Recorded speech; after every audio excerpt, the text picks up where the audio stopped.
Hello, stream. What the fuck is that? Oh, Ayla, weren't you gonna give people their things? Shh, Tate's not here. Okay. What the Also, fuck I feel is really that? bad because I don't have dates.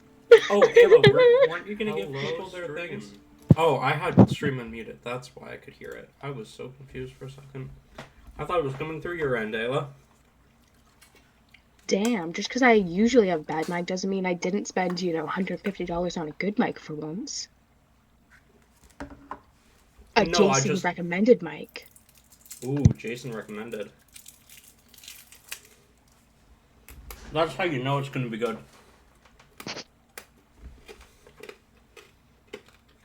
Yeah, we're not gonna start without Tate quite yet, but stream can hear us now. Hello, stream. Hello, stream. So.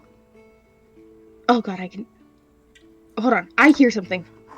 The voices are back. The voices are back.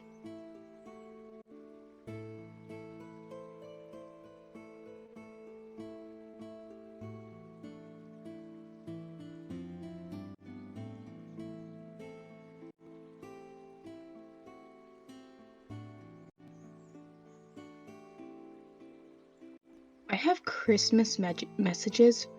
I have Christmas messages for people in a Google Docs, but I literally have been procrastinating for 3 days now on sending them out. Hello, Tate. Hello. Okay. Really quick. First and foremost, I'm gonna take the spotlight from you, God, real quick. Go ahead.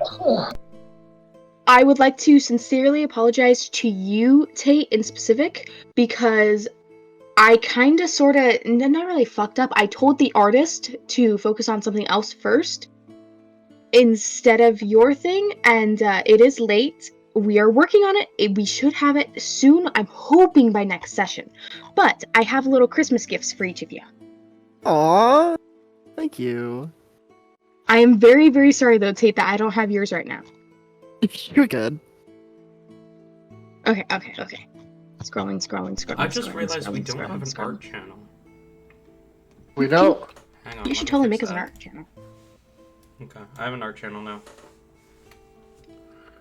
Ayla, you should send them the art channel. You should send mine in there too.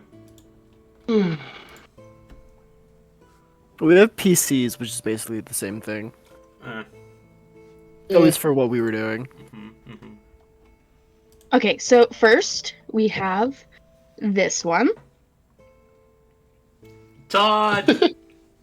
Aww. Little Todd reactive. So yeah, these are reactives for you guys. So if you want to go and set those, real quick. I cannot right now. I am on my mobile. I'm perfectly I could, fine. I just don't know how. Yeah, I will. Hang on, I'll pull up the website. That's adorable. Oh my god. It's so cute. Tate, you actually already saw this one, and Yeah, you I did did comment see on that it. one. Yeah. It is cute. I thought it was Harbor. It is. It's inspired by Harper, at least. I was right. Fuck you, Ayla. Yep.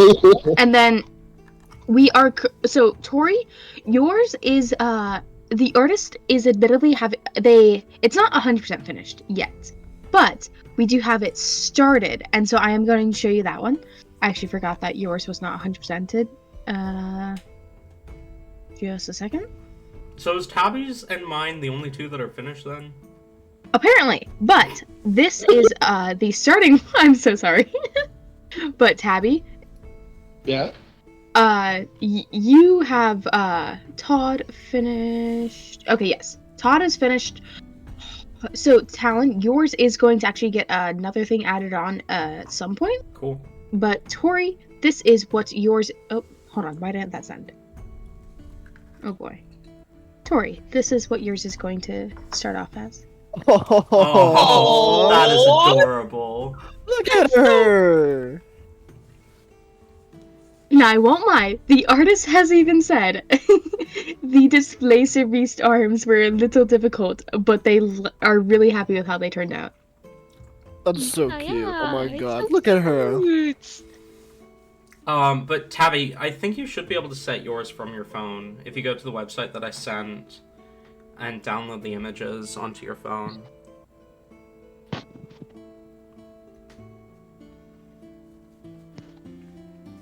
Now, oh boy.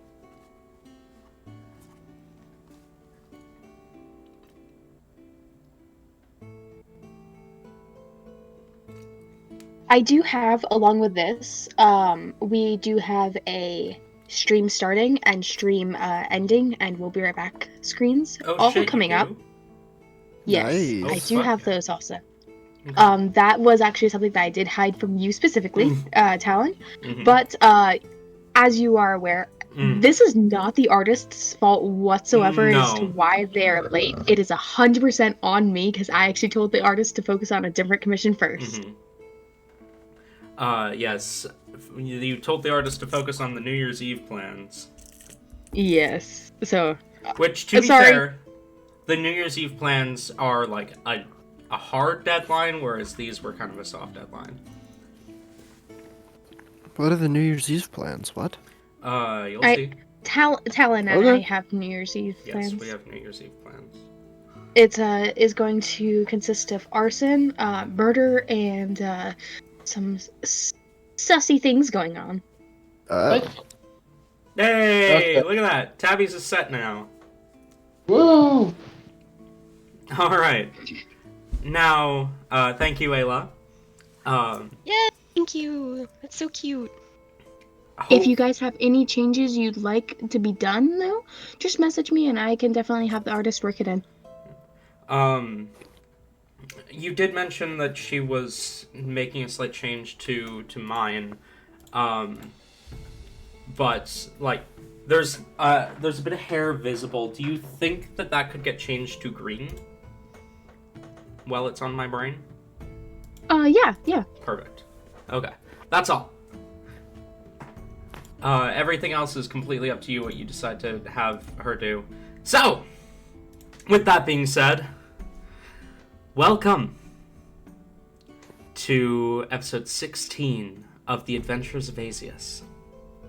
Last we left off, you all traveled away from the city that you had been in previously for, I think it was close to like 5-8 sessions. And you began to head towards another port to make your way to APS Island. And you did. You very much did. You arrived at the port. You arrived back to the city where the Shadowsight family, or to the town where the Shadowsight family resides, and discovered that, unfortunately, Woe Shadowsight's mother, Hope Shadowsight, had been assassinated. And so people were on high guard, including members of APS being there. You spoke with someone who seemed to be in charge of the APS members, Ariel, who introduced herself as one of the chiefs of APS.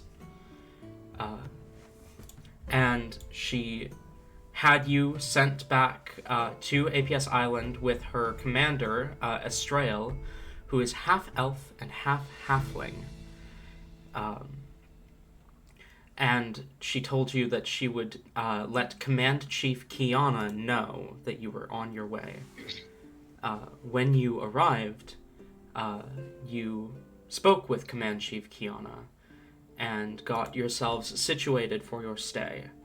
Not intending to stay long enough to trigger Helibor's transformation, so you neglected to mention that Helibor is of Lycan origins.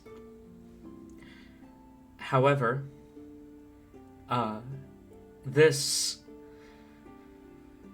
decision to hide this information, or this decision to assume that you're not going to be here long, seems to have been an incorrect assumption, as your goal here was to steal the key to Fenrir's bindings. But as Kiana left with you behind him, you saw on his keychain a fragment of an old key. A ninth of the key. You are aware that there are 9 commanders of APS, meaning it is highly likely each commander has one of these key fragments. Or each chief, sorry, not commanders. It is likely that each of these chiefs have a fragment of this key. You also learned during this time that there is never any more than 3 chiefs of APS on APS Island at any given time. So. Raise his hand. Yes?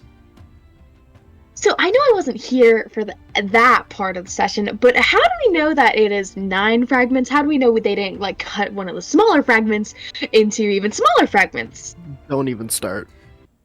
It's a legitimate question, you know? This is God giving you meta knowledge. But God, how dare you! You wound us. We couldn't have. It's like in a game where you get an item and it says fragment 1 out of 9.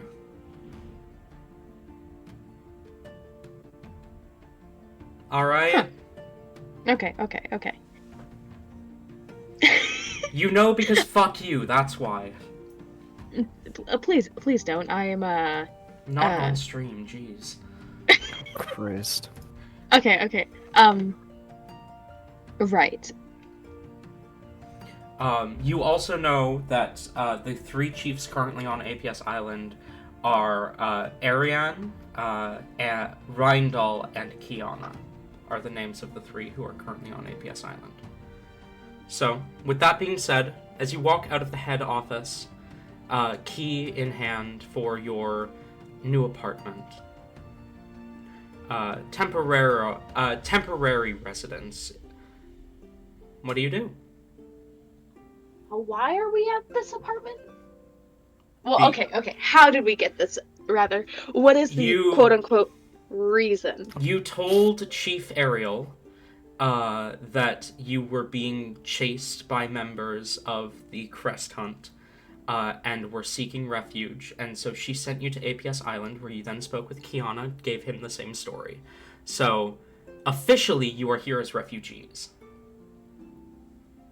Ah, got it. Right. Yeah. Why did you say that as if we were lying to you? Right, okay, I got it. For Wink. sure, little buddy. I get what you're putting down. Picking up what you're putting down. Exactly. I should probably open up the Roll20, that might help. Maybe a little bit. Just a tad. So, with that being the case, what are we going to be doing with Hellebore? I feel like it would be the most pressing matter that Ring brings up. We have no fucking clue. Well, as of right now, you don't have to worry about that for a week.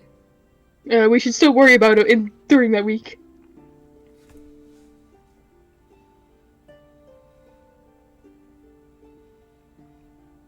I will note. We're all currently at a loss with that. Hellebore. I will note to you specifically, the next new moon is Ordon's new moon, which is the least dangerous moon for a Lycan to transform under, and you even are able to maintain a semblance of control over your form during that moon. It is Chaox's moon that you really fear, which is the one after Ordon's. So, although the new moon, the next new moon is in a week, it is the least dangerous new moon. It is 13 days until Chaox's new moon, and that is the one that you are really worried about. Okay, got it. So whenever you say, sub-control, still needs to be chained up, or usually Amaryllis would still chain Hellebore, but Hellebore is usually in enough control of herself that Amaryllis is able to stay within her view the entire night. And Amaryllis will often talk to Hellebore throughout an Ordon transformation, or would have often talked to Hellebore throughout an Ordon transformation, and sometimes, depending solely on elements out of your control or Amaryllis's, seemingly at random, Hellebore might sometimes even be able to communicate well, transformed into the light of an Ordon moon. Okay, so she has some memories of that. Oh, okay. Yeah. So the Ordon moons are they are always well known for any lichen that they are usually not that bad. The only time an Ordon moon will poorly affect a lichen is if there are multiple moons in the correct cycle at the same time.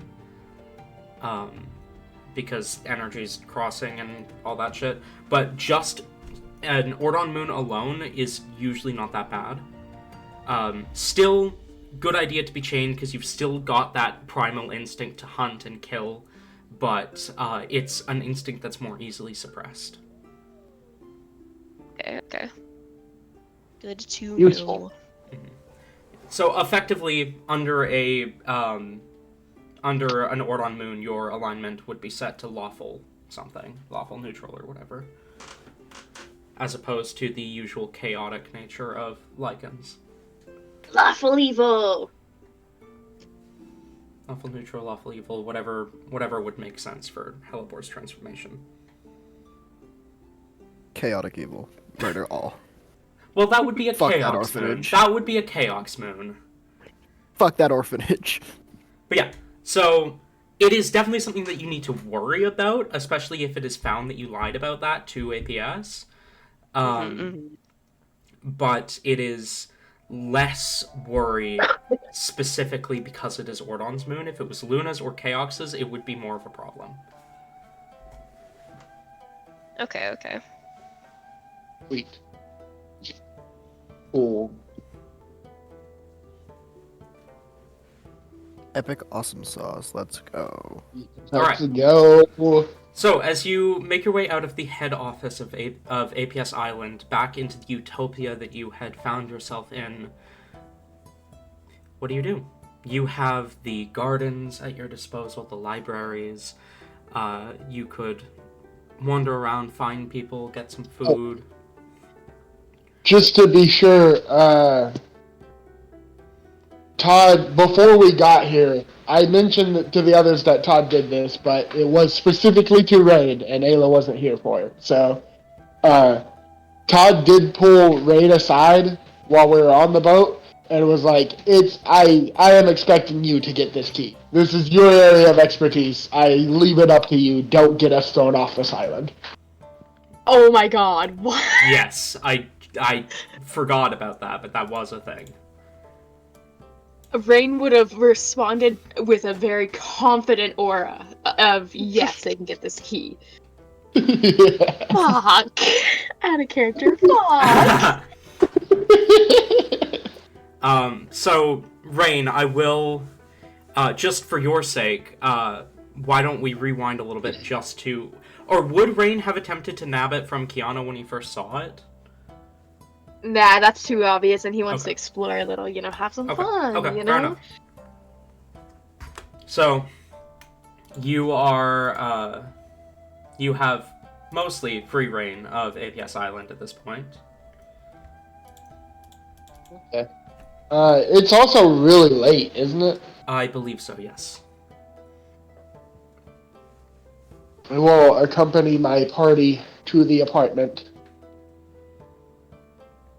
And then after that, when the party is ready to sleep, I'll probably go out and look for other night folk to see what I can find. But we can cover that after everyone Yep. else is, Yeah, because yeah, everyone else is before they sleep. Fernek, Rain, Hellebore, is there anything the three of you want to do? Not that I can think of. Would it make sense then that Fernek would just kind of head towards the forge for the rest of the night? Oh yeah, absolutely. Okay. He goes over. He does that and then Um, gets on all the new current gossip. Let me, for whatever reason, I was a fucking idiot and didn't fully prepare that scene, even though I knew it was coming. So, while I mentally figure things out there, Rain, Hellebore, is there anything you two want to do? I feel like Helipper probably would touch base with Rain and just see, like, what the plan is or, like, how much they can help, you know? Go ahead and start this, partner in crime shit. You got those. Helipper will, sidle up to Rain once they are in the room. She's still, like, keeping her voice down, like, you know, they might be being eavesdropped on or something along those lines. Rain, so do we have, like, a plan to get the key? I'm sure you already have one, right? Of course. Clasping his hands together, Rain just smiles.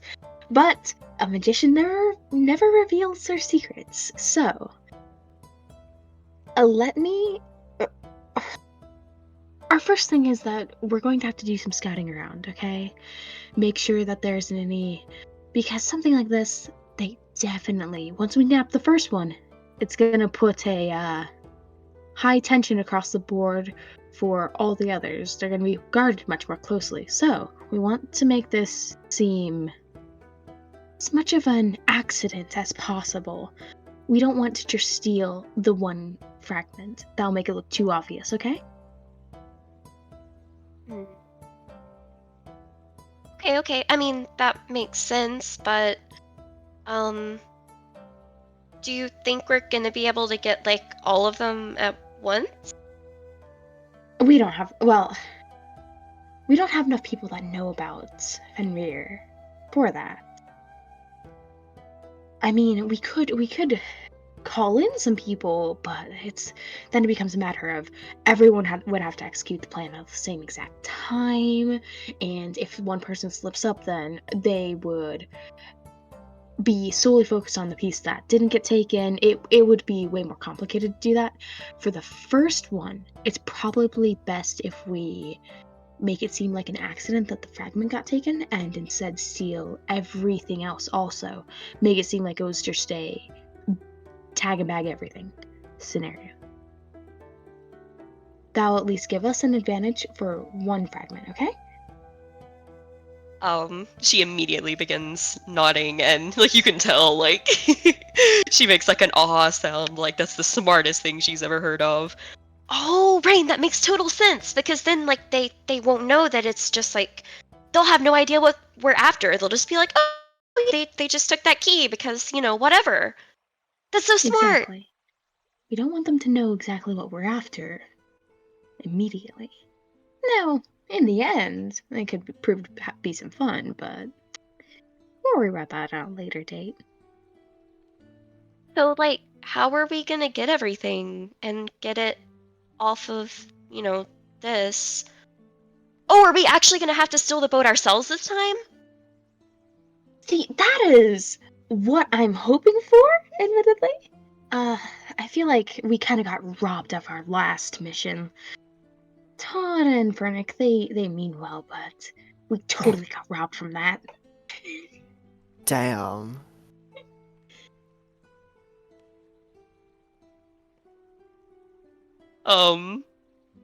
She'll kind of give a sheepish smile and, like, I guess, like, if they're still in here, she'll, like, sneak a look over at them. Yeah, okay, so I know you said, like, scouting. Do you need any help with it, or are you gonna, like, just do all of this because you're perfect at it?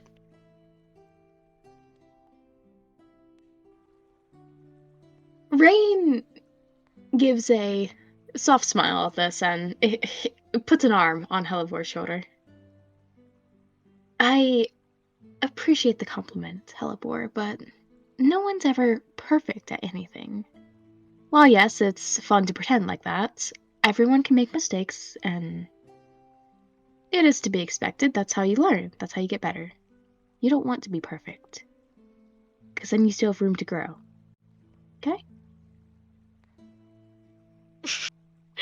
She kind of So when did Rain start teaching psychology? yeah. She kind of blinks at this, not quite expecting that to be so deep. But takes a moment and she returns the smile and nods. Uh yeah, that's true. Um Maybe we need a word for it. Like as close as you can get to perfect without being perfect. A word that's not quite perfect, but close. I don't know of any words like that. Why don't you make up a word, Helivor? And Oh Christ. Rain will give Helivor a little nudge. Come on, you can definitely think of something. He begins to nod. Starting to her tail kind of goes into like the signature question mark behind her. So do her tentacles. She moves her head from one side to another. Kind of like puts a hand like on her chin, thinking. Before she will raise a finger. In thought. Um. Near perfecty. Near perfecty.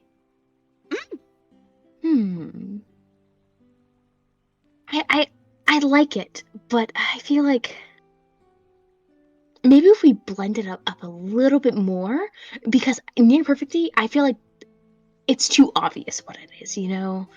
It's gotta be kind of like a code word, you know? Perfecty near?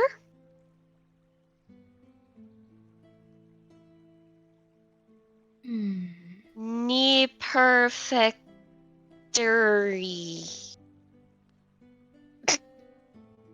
Near perfecty. Well, yeah, but like, you know, like with more like things in between. Near perfecty. Yeah, like that! Yeah. Damn it.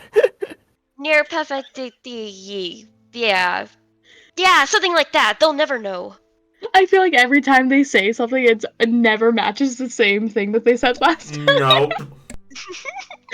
That was stupid. I love it.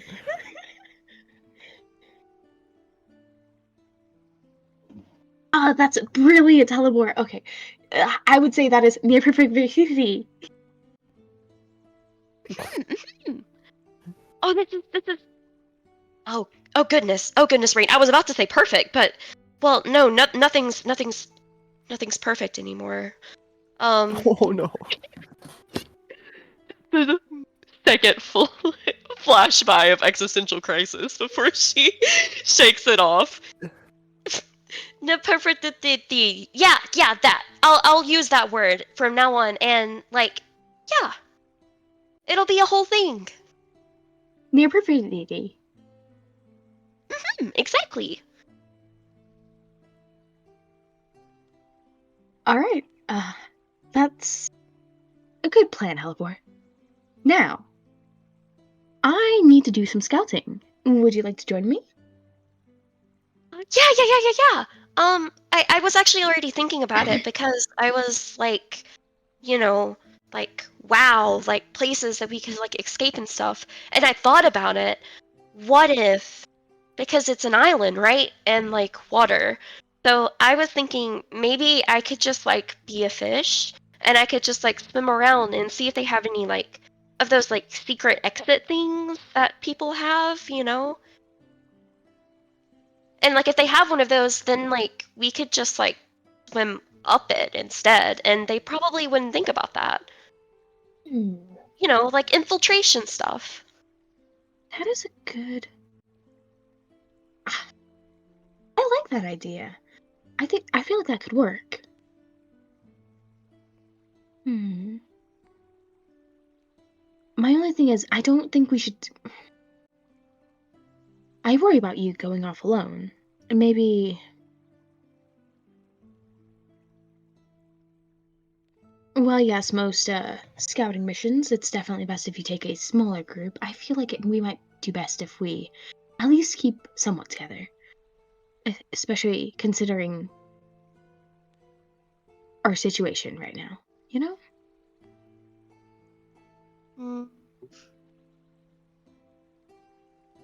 That's true.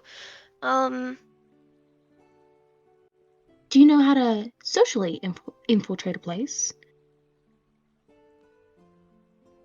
I'm not very good at anything that has to do with social anything.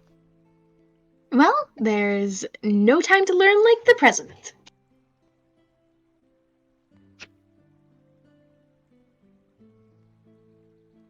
Oh no.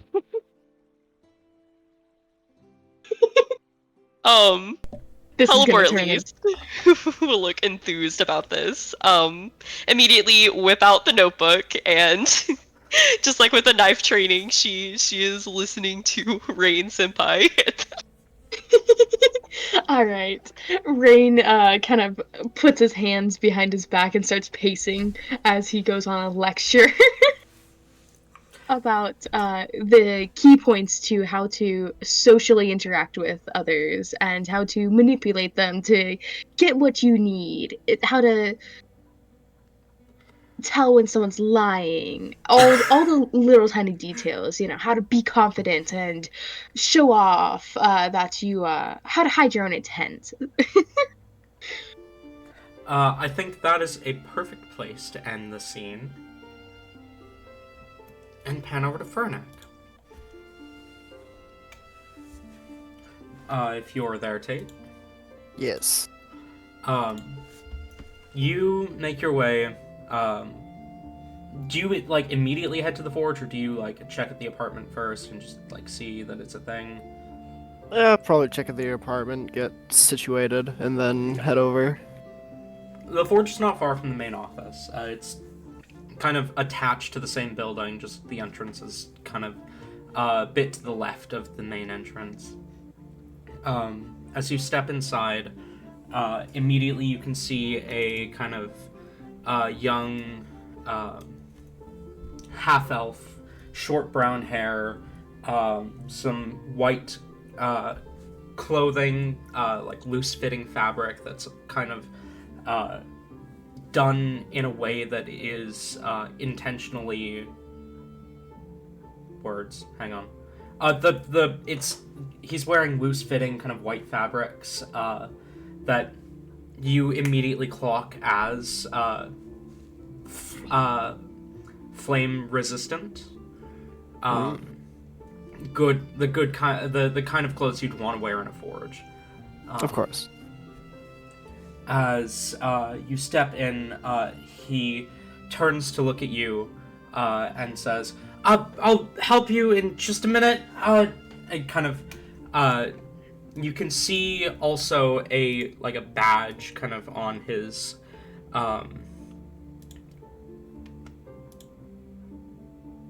shoulder. That's what I was trying to say.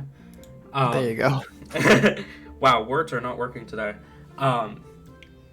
As he turns to shout something further behind him, kind of saying, Careful with that! Okay. He then turns to you. Hi, I'm Commander Morale. How can I help you?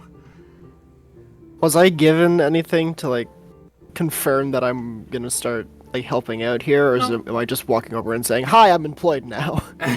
It's mostly just hi, I've been asked to help out here, because it's a thing that I can do, because, capitalism doesn't really exist on APS Island.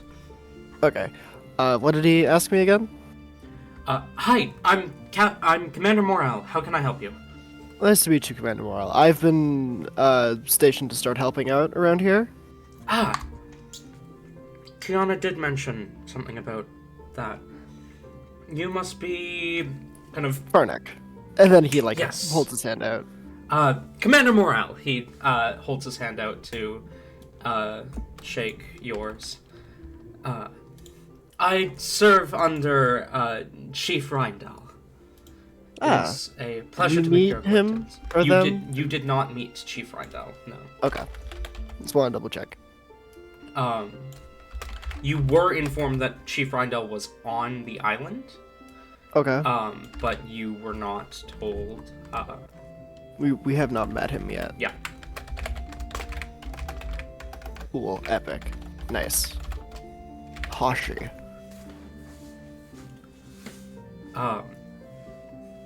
As he takes your hand and shakes it, you can see some kind of gold jewelry that he's wearing. As he says, "You came at the perfect time. Actually, we're a little backed up right now. A number of there was a whole thing that happened in the Empire like a week ago, and now we need a whole batch of weapons. Chief Kiana said that you're good at that, so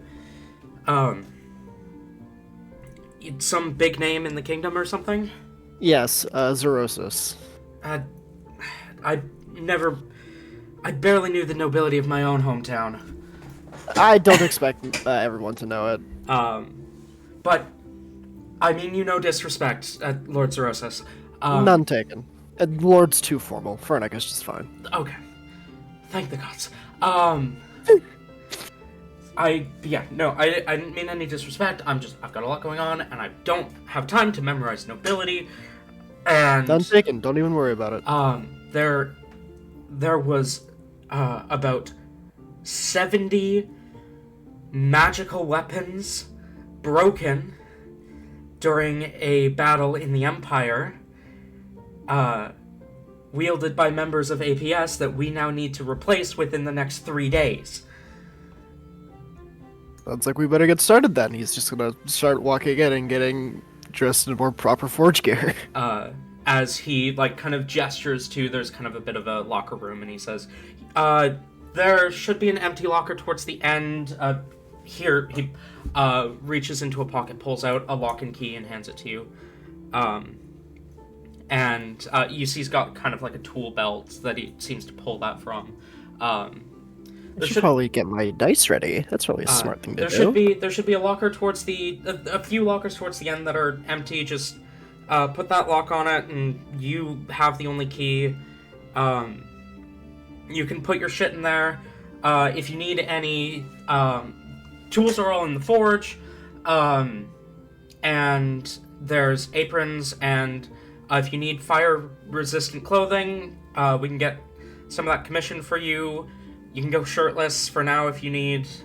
That should be fine. Thank you. You're also dragonborn, so I imagine fire is not that big of a deal for you. Not typically, though. I can't say I'm immune. No one really is. Except those No. Except those religious types sometimes. Oh? There are some. They worship Vulcanus, and they somehow. That worship leads them to being completely immune to fire or something? I don't fucking know. Ah, interesting. Out of character. Forge clerics get immune to fire damage at level 17 or something. They do. I know this because I've looked into it, because Sonic Claire is a Forge cleric. Anyway, if too many things didn't conflict with how I was gonna play Fernica, he would have been a Forge cleric. As Morel says, I gotta go back into the forge, but it's a lot of just basic sharpened enchantments, like the kind that just kind of guide your hand a little bit, the small boost enchantments, Of course.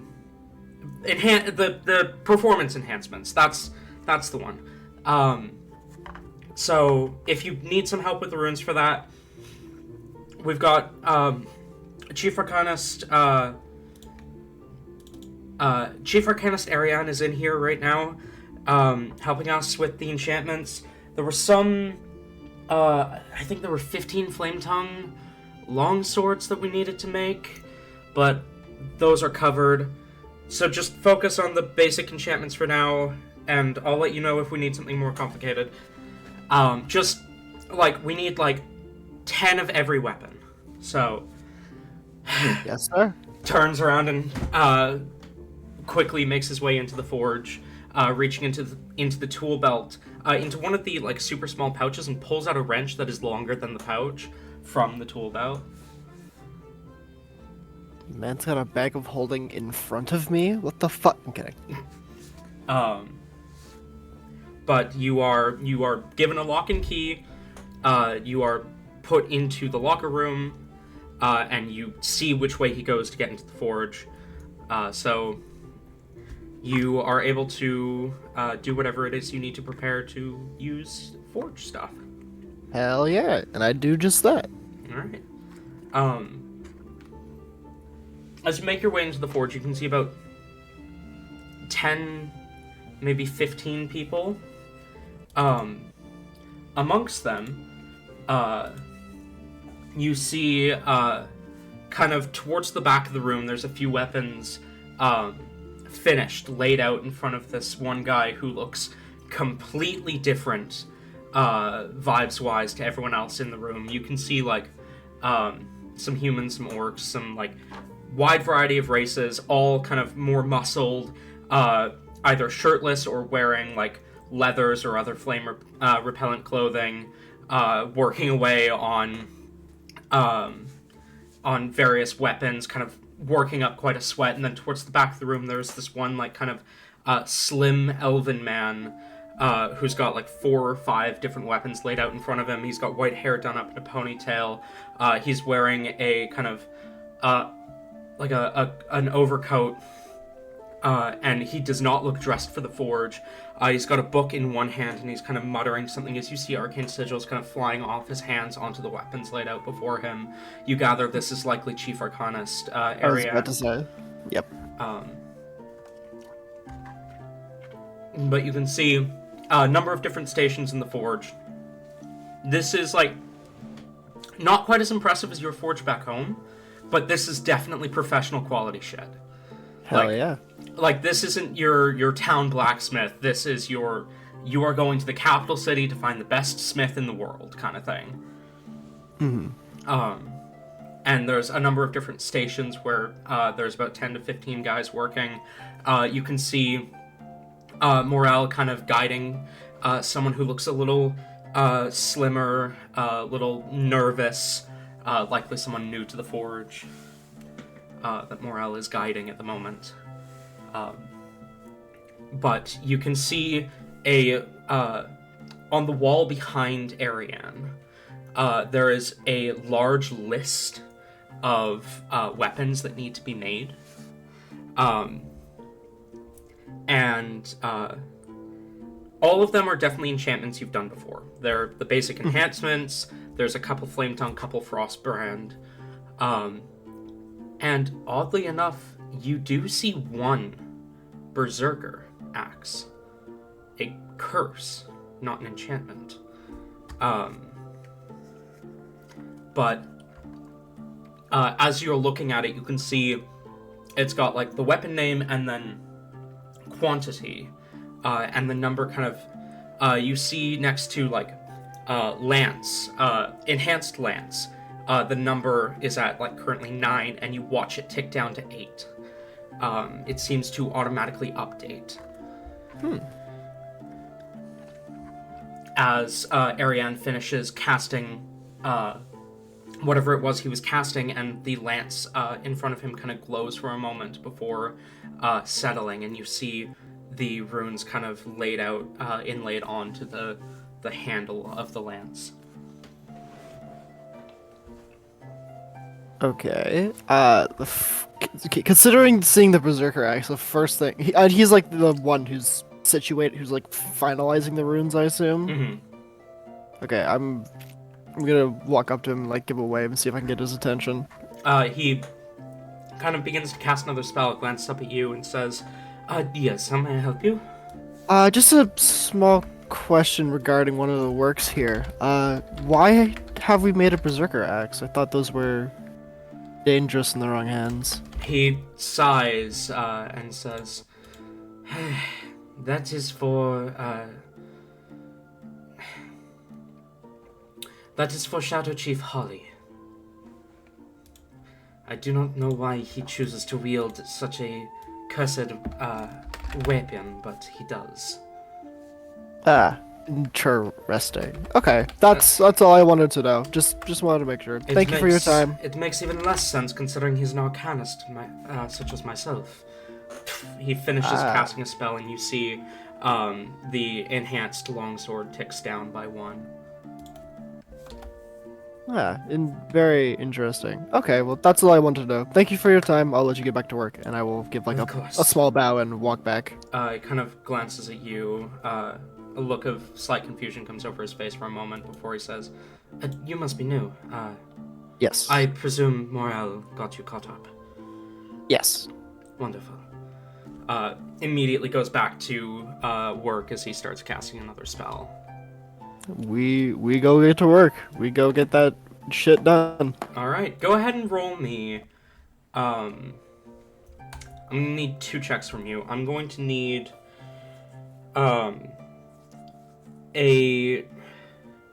give me an Arcana check and I guess a Smith's Tools check, which would be Intelligence plus Proficiency. I don't know why I didn't put more points into intelligence for him. This was a mistake on my part. I feel like Strength would also make sense. Could we argue athletics? Yeah, I'll say Arcana and Athletics then, Okay. because that would make sense. Yeah, that makes sense. Okay, Just makes sense athletics. in my brain. Yeah, that makes sense to me. Athletics is, I believe that's a 22? Okay. Just let me double check that. I don't trust my math.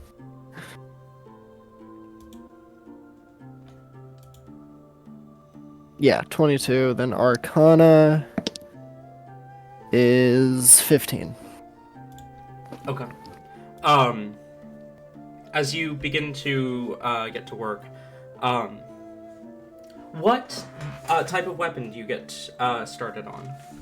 Whichever one hasn't been done, whichever number is higher, I just Okay. focus on that. Fair enough. As you kind of glance up at the list, you can see at the moment there are 11 halberds needed. So you immediately begin to get to work on a halberd. I do check, like, if there are other ones made, I do check the style of them, so I don't make anything, like, out of the ordinary. There are kind of along the walls there are like kind of images of like the standard APS design of weapons. Okay. And it's you can also see like there's kind of a guideline set up where it basically says like unless a weapon is specially commissioned, try to stick as close to the standard design as possible. Small amounts of creative freedom are allowed. Okay, he'll probably, like, burn his insignia on, like, the handles, but then still have it wrapped, mostly. Okay. Just for the sake of good craftsmanship. Fair You enough. always sign your work. Fair enough.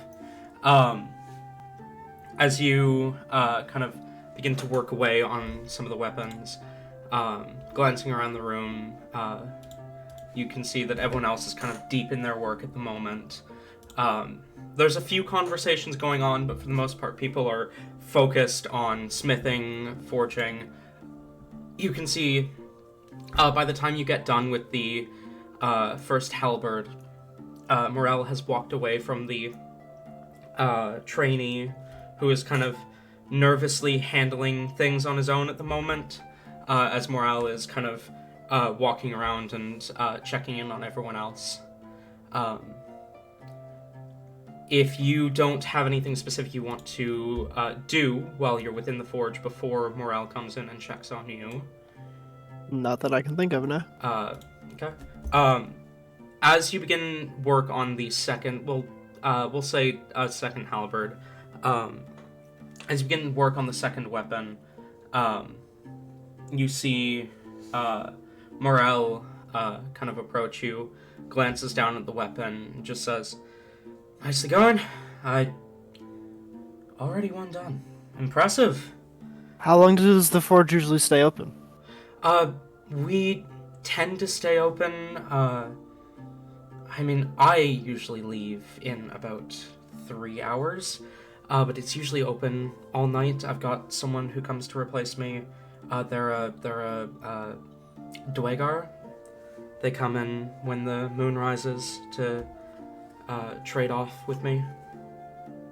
Okay, nice. That's perfect. Perfect with how I do things back at home. You don't need to stay here too long. You can leave whenever you feel you're done. I assumed, but I will probably be here for a while. He nods and says, I forgot to check you in. You've been here like an hour or so. I'll call it 2 just to be safe. Realistically, if he's made a halberd, it's probably been like 3. Okay. You've been here like 3 hours at this point. I'll call it 4 just to be safe. Depends on how, like, if he has to also fashion the handles and all that shit on his own, that takes a while. Yeah. I mean, most, yeah. We'll say he's been here for like 3 or 4 hours, give or take. Okay. But yeah, Morel says, I'll call it 4 just to be safe. Does a quick mental math, reaches into one of the larger pouches on his belt, pulls out a clipboard, quickly writes Furnek, and then writes the time it was about 4 hours ago. Makes a dash, and then just puts the clipboard back. Just let me or my replacement know when you're leaving. Will do. And then he goes back to checking in on everyone. But how long would Furnek remain here? As long as he possibly could. Roll a Constitution check for me then. Con save or con check? Fuck it, save. Okay. This is just to see like how long Furnek can go for. Yeah. 25. Yeah, Furnek is here long after Morel leaves. You probably clock in about 10 hours of work. Hell yeah.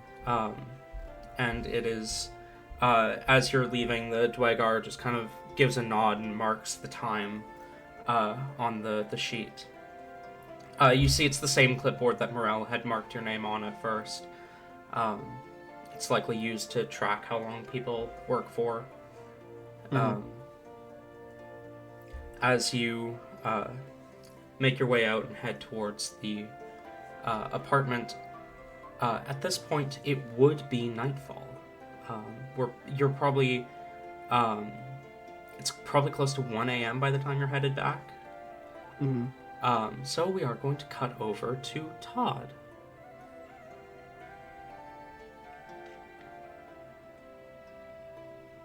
Abby has died. This is the worst. Unfortunately, it seems Tabitha has perished. Ah! No. My phone just takes forever to unmute. I'm sorry. Weird. You're fine. So Todd, Yes. as nightfall comes, Hellebore and Rain, they have their discussion, and then I assume they go to bed since it was already like 8 p.m. by the time they started having their discussion. Ayla, Tori. If Rain doesn't want to do anything specifically tonight, then Hellebore is fine with sleeping. Ayla.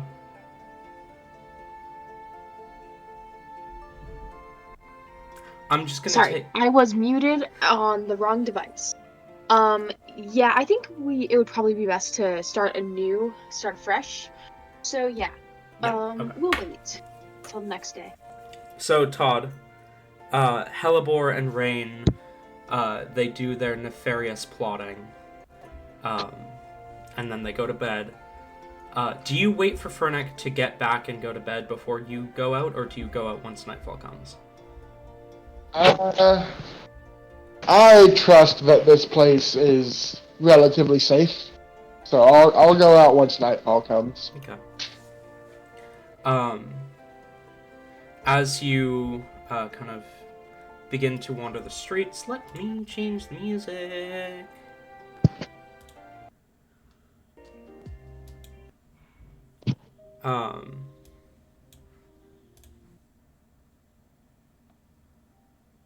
Yeah, I like this. You make your way out into the streets of APS Island.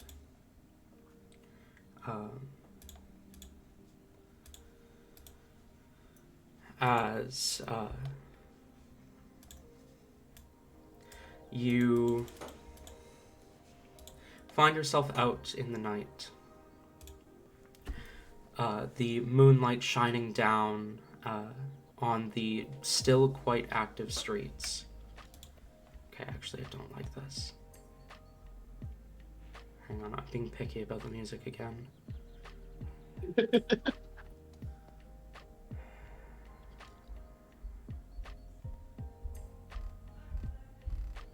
It's not even that I don't like the music, it doesn't feel correct. Fuck.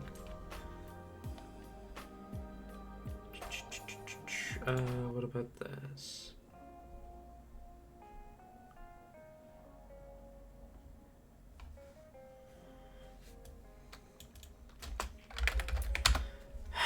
Fucking hells. Okay.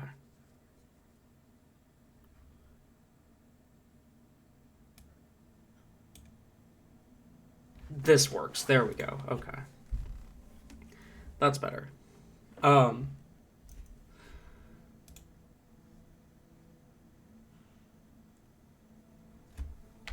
So, as nightfall comes, you begin to wander the still quite active streets of APS City, or APS Island. You can see it's definitely quite less active than it is in the morning, or in the day, when you first got here. But you can see a number of deep gnomes, dwagar, drow, and surface-dwelling races as well, kind of wandering. You can see people dressed in the uniform of APS patrolling as well. Conversations happen throughout the streets. You can see the library especially seems quite active at the moment. A lot of people heading in and out.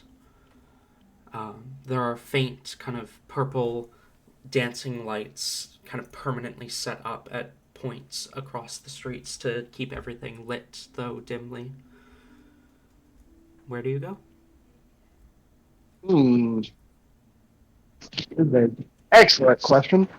You know what? It has been a bit since I've been able to get a new book to read, and the library already seems poppin'. Let's go there. Okay. You make your way to the central library, kind of towards the center of the island.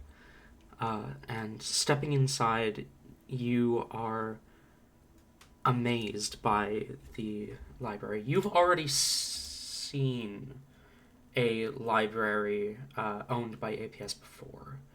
You saw the one in the Magnificent Mansion.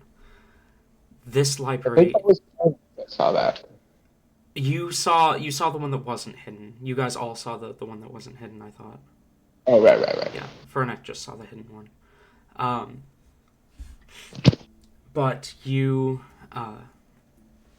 step inside this library, and it is large. It is about 4 or 5 stories high. And as you're looking around, shelves upon shelves upon shelves of books, all sorted by genre and sorted alphabetically by author last name.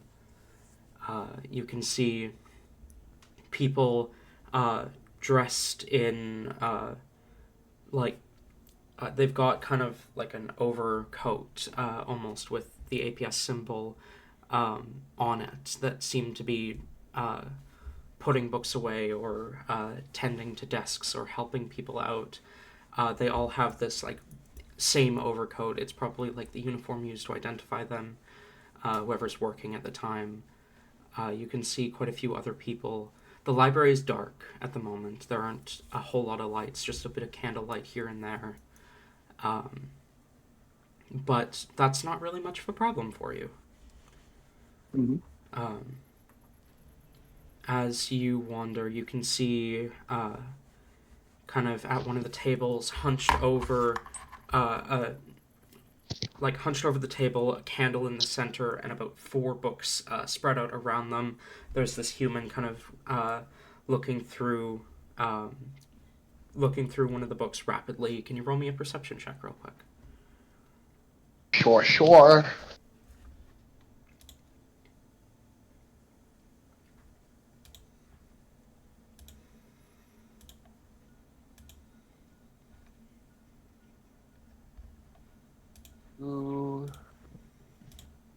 Alright, that's a 19 on the dice. I'm still pulling up. Well, 19 is going to do it.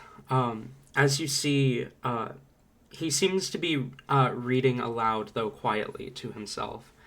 You can't quite hear what he's saying, but you do notice that as he's talking to himself, you see fangs. I was going to mention that I would throw up a divine sense. Yeah, as you throw up your divine sense and get close enough that he's within range, he does ping as undead. And as you get closer, you can see a look of like fear on his face as he's flipping through the books. With that perception check, I will also note that one of the books is currently closed on the desk, and you can see it is a Monster Hunter journal. Ooh. It is. You immediately recognize the name on it. It was a Monster Hunter who died years ago. His journal was then copied, reprinted, and sent out to various libraries as educational material for monsters, because he was one of the most well-known monster hunters of his time.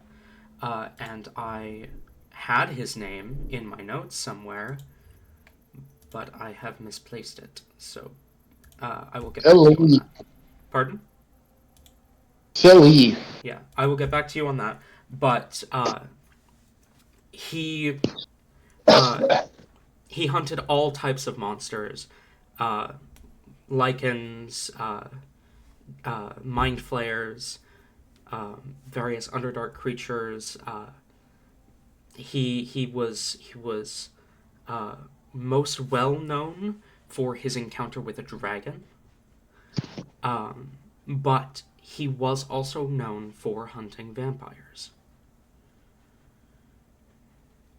Okay. You can see that one journal there. You also notice that like the book that he's quickly flipping through seems to be an encyclopedia of sorts. As he gets closer to the back, he stops on a page about vampires. All right. I'm starting to think that this man might be a vampire. Maybe. Yeah.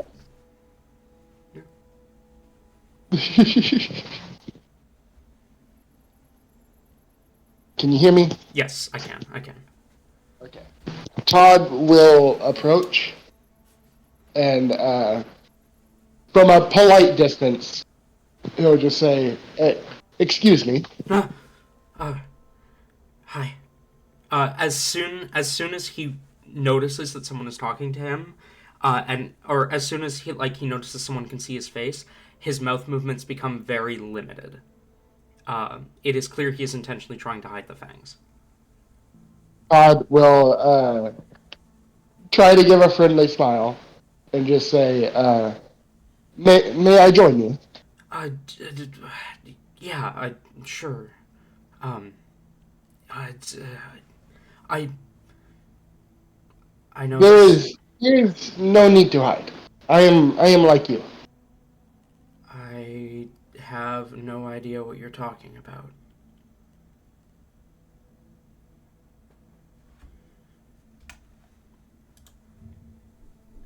Ah, how best to do this?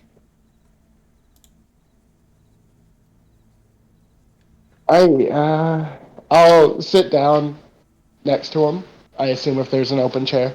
There is. He kind of flinches And, at your approach, but doesn't stop you. I kind of just like, I don't want to give him a good look just in case, but I kind of like tip my hat so that the illusion drops for just a moment before I put it back on. Kind of uh, looks a little confused. I don't understand.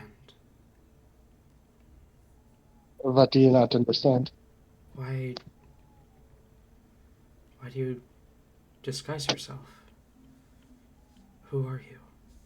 Why do I disguise myself? Yeah. I would think you would find this quite understandable. Kind of glances at the books beneath him, glances up at you again. Oh. You're. No, I'm not. I'm. You've already seen them, haven't you? I am. Yes. He looks back up at you.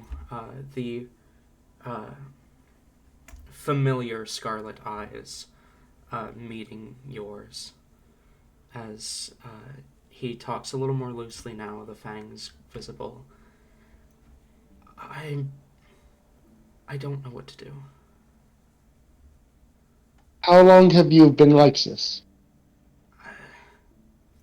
He kind of pushes part of his shirt down to show you a pair of bite marks in his neck. They look fresh. 3 days? Oh.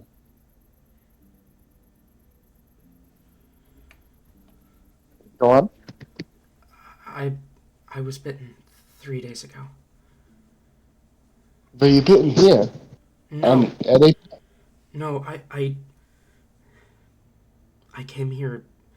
I came back here after I was bitten. I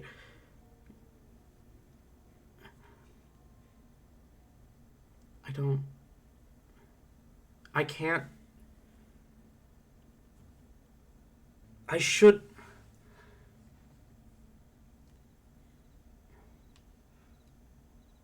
You were only bitten? This is all that happened to you? He nods. So, DM, just so I'm clear, that would imply that he is not a full vampire, right? Correct. He's just a spawn.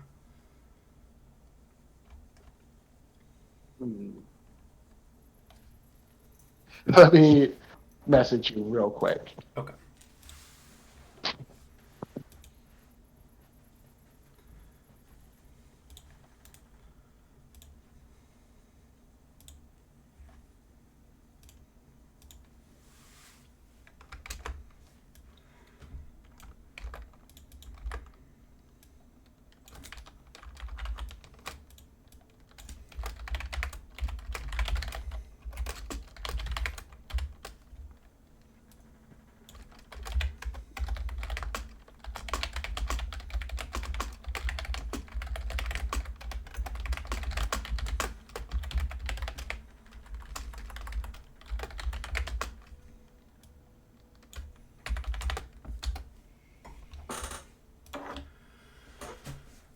I have messaged in the Todd channel. No, that would not.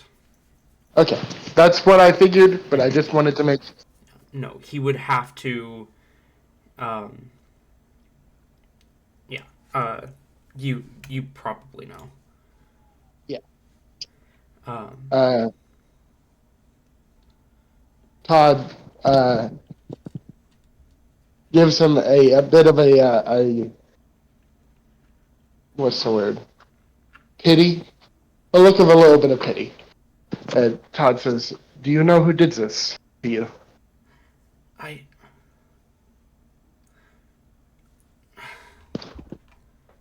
I was on my first mission for the the hunters that I was joining. I was supposed to investigate rumors of vampiric activity, and there was I was in the Empire.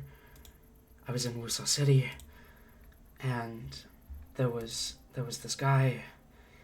He was a general, I think. He was supposed to have information. I went and talked to him. His name was General Ivor. I told him I was looking for a vampire, and he asked me if I had a crest. And I said no, because I don't. And he asked if I wanted one. And I was confused, but I said if we lived in a world where that was an option. And then he smiled. That smile. He kind of shivers. Those fangs. I saw them before he bit. But I couldn't grab my steak fast enough, and he kind of touches the bite mark again, as if being able to feel the wound. As if being able to feel the fangs still in the wound. I was able to get out of there. I was the only one. The rest of my team, they... Go on. The rest of my team, they died.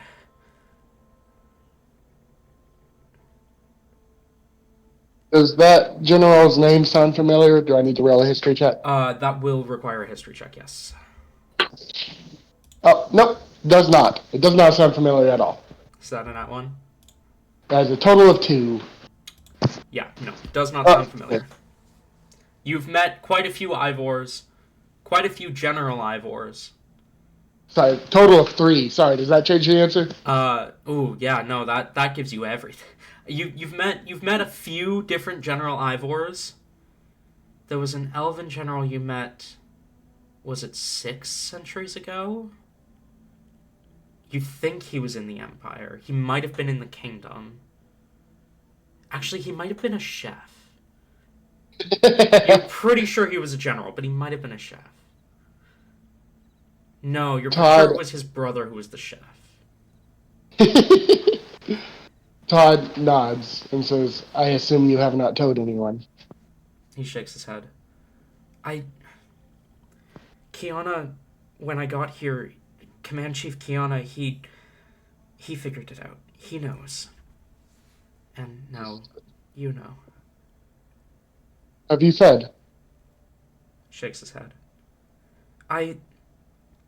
Kiana gave me a raw steak. And he's made sure that there's been raw meats set aside, red meats, but I haven't, not on living creatures. This is good. It is not a habit you wish to get into. No. But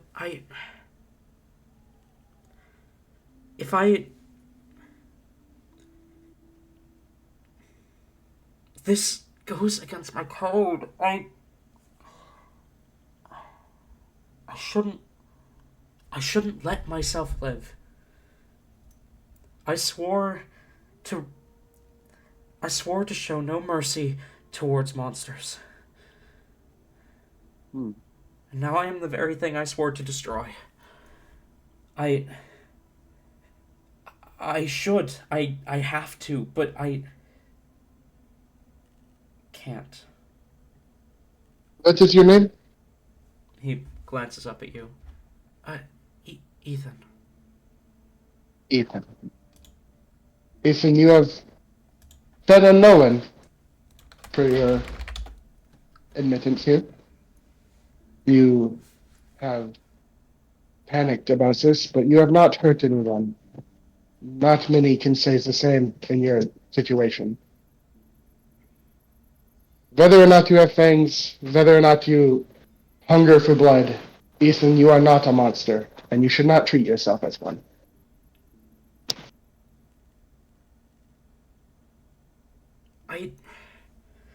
There's something else that confuses me. I've been here for the last 40 hours. He kind of gestures to the books stacked over the tables.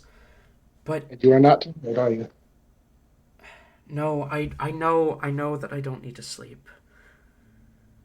That's not what's confusing me. I've been reading every book they have on monsters, every scrap of information, but none of them answer what this is.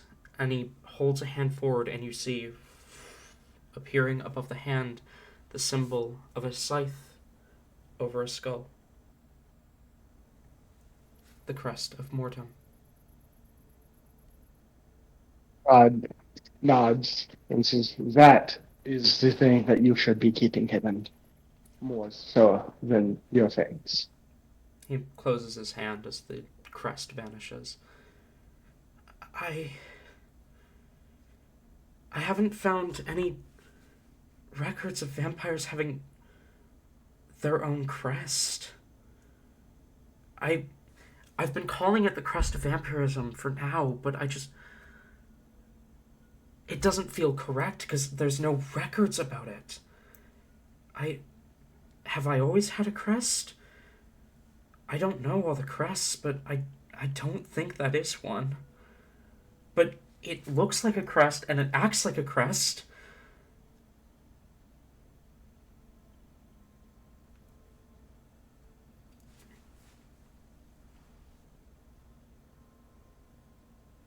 For now, I suppose it is fitting to call it the crest of vampirism. I believe that will be enough information for you.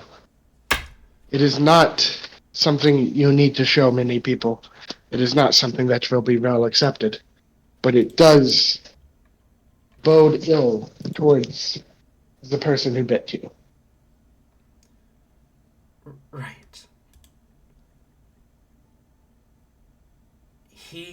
I worry, Ethan, that you were allowed to live. As I say, intended on you to come back here. This is why I would not suggest keeping your vampirism a secret from your higher-ups, as it were. I would like them to be able to take the necessary precautions. Okay. I don't know. I mean, we've only just met, but I also... You seem nice, but you're... I am the very thing you sought to kill. He nods. But if I attack you, I'd have to...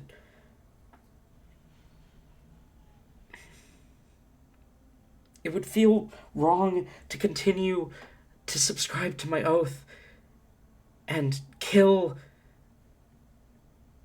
and not end my own unlife. Who did you make this oath to?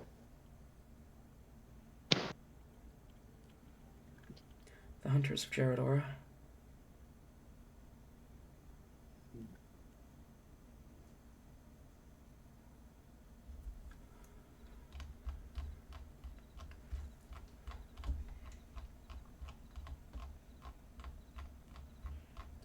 I believe it is time for you to decide where you are standing this. Alright. If you believe yourself to be a monster, I highly do not believe you to be one. I also don't believe myself to be a monster. But if you feel the need to kill me, so be it. But I have done you no harm, and I wish you no harm.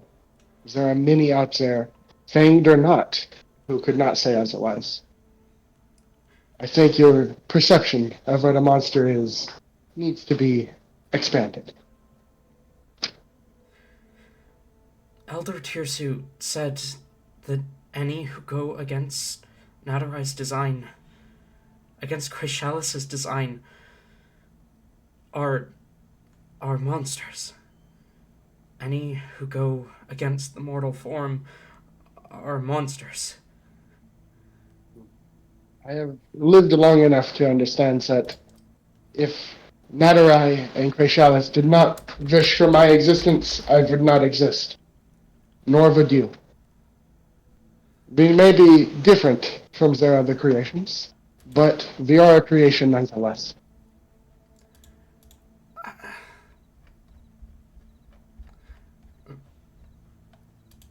Right, but we are cursed, though.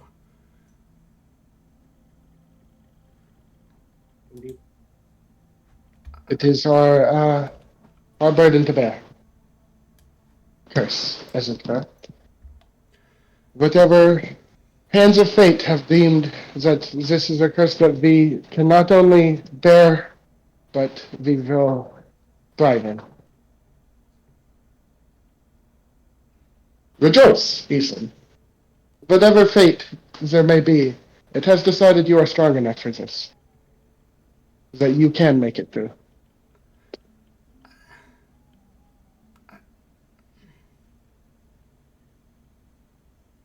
I don't think I ever caught your name. Todd. You may call me Todd. Todd. He smiles. Thank you, Todd. I appreciate it. But if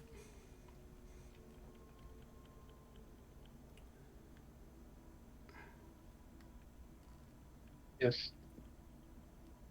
are you sure I haven't broken the oath that I swore?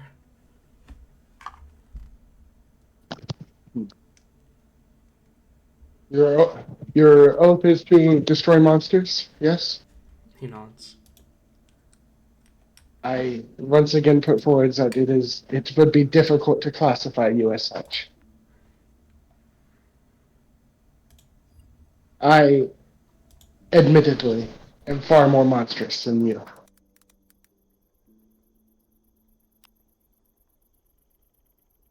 I I believe I believe your oath remains intact. And whether or not the hunters of Jeratora agree with this, I believe it is up to you. You are the one who made the oath. It is your dedication. Will you end it here because you believe yourself to be a monster? Or will you try to use your newfound abilities to rid the world of proper monsters even more? I it's just that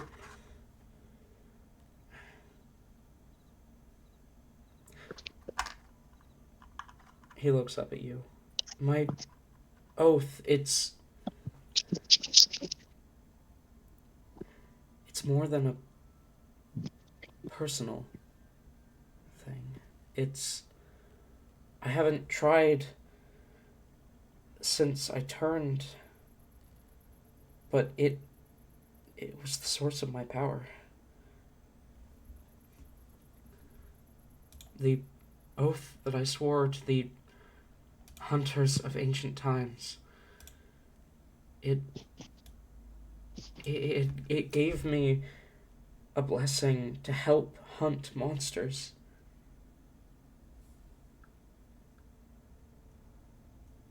I I'm worried I've lost that.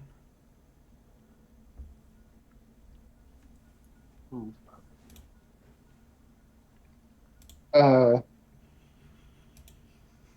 Todd would like to do something. Let me look through my spells. Guess the thing that I would have that would demonstrate it the most is Bless. I would like to cast Bless on Okay. just to show. What is your blessing? Bless actually, I think, is pretty standard as far as a paladin's bless would go. He holds up his. Oh shit! I know I've thought about this before. What amulet he would have, but I can't remember for now. But he holds up his holy symbol and he says a prayer in Celestial, most likely. And I feel like Ethan would probably feel the warmth of something. Mm-hmm. You know? You also swore an oath. I did. My powers have not failed me since my death either. He kind of opens his mouth to say something before closing it again. He thinks for a minute, closes his eyes, takes a deep breath, mutters a prayer in Celestial, in New Celestial, not Old Celestial like yours would have been in. And as he releases his breath and opens his eyes, you see they glow gold, as he seems to activate a divine sense. He looks at you and kind of blinks in confusion, tilting a head, before he just kind of shakes his head, seeming to dismiss his, you guess, noticing you as both undead and celestial, as a result of him staying awake for 48 hours in a row, and or getting used to his new form. As he kind of lets go of a breath he didn't realize he was holding. Okay.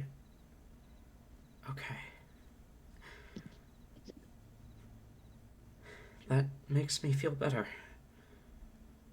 I don't know why I didn't try that before. Because you were afraid it would not work. Kind of looks away from you, but you can tell in the way that his expression shifts that he agrees with you. He looks away not because he doesn't believe you, but because he knows you're right.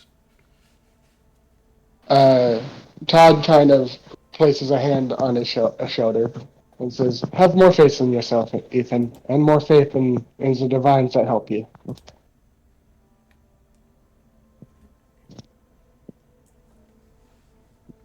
I have a question. A weird question. Shoot. I was looking over through these documents, and it said that one of the dark gods is the patron of vampires. I didn't catch that. I was looking through these during my research. I found that it said one of the dark gods was the patron of vampires. Relapai? Relapai? Relapi? Something like that. Relapai, as I believe it is commonly pronounced. Are you an angel of Relapai? Todd smiles. I am no such thing. However, your mind is in the correct place.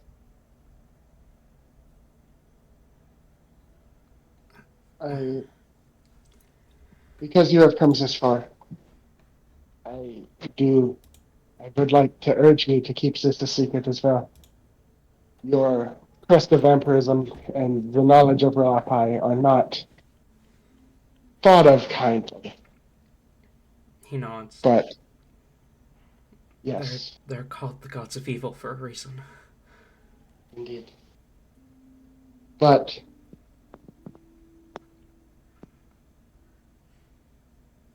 Rapai wasn't always a god of evil. Keep this in mind. And whether or not your affliction came from him, it is yours to deal with now. It is not his blame. It is not him to place blame on if you were to hurt someone, and it is not him that would receive the glory if you were to use this to save lives. He knows this. This power is yours now. You see a comforted smile kind of come over his face a little bit as you say this. It seems that your words are succeeding in their intent of comfort. As he says, yeah. Okay. I need to avoid Ivor. Because if what I'm reading is correct and if I'm understanding it, I'm his child now. You are functionally a slave. Yes. He nods. I was lucky he was distracted fighting my companions. Indeed. I still would suggest extreme caution. Ivor may show up at any moment. You do not know how thorough his plans may be. He nods.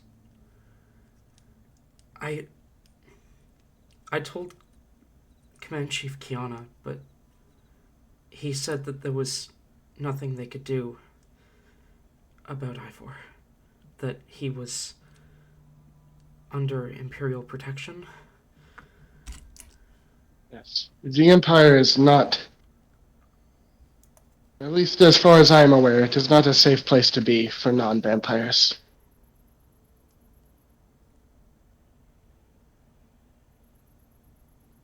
He nods. Thank you. Please, may I have this description of Ivor? If I cannot make any promises, but if I should meet him, I would like to try to assist you. Right, okay. I'm not good at words, but, I'm a bit embarrassed about this, but I'm a bit of an artist in my free time. I could try and draw him. This would be more helpful than words in most cases. He nods, kind of takes out a blank sheet of parchment and grabs an ink pen from the table and begins to draw. As he draws, you see kind of appearing on the parchment before you a tall human male, white hair, the familiar crimson eyes. However, they seem to, you see that kind of along the edge of the eyes, he specifically adds kind of a bit of a purple. At first, you think it's maybe eyeshadow that he's adding, but with the way that he's adding it, it almost looks more like a glow. The armor is a plate armor bearing the imperial symbol as you'd expect from a general. A kind of scowl painted across his face, short white hair, and a long, heavy coat with kind of fur lining.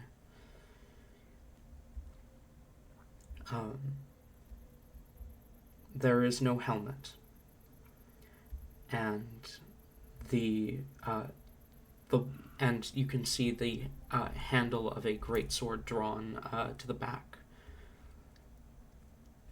And I will go ahead and send Ivor's art in Voice of the Voiceless. Whoa! It is not a perfect drawing by any means, but it gets you a good enough picture that you'd be able to recognize him if you ever run across him.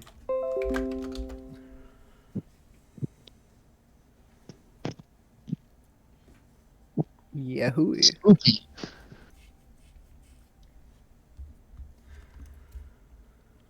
I appreciate this, Ethan, and I also appreciate your artistry. Perhaps if you were to give up monster hunting, you could take up this as your main means of acquiring money. I'm not that good. But you could be. You shall promise. I don't have the natural talent that artists have. I despise these thoughts. No one is naturally talented, my friend. Everything takes work.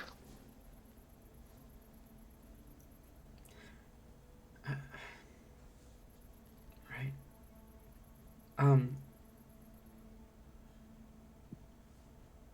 Thank you.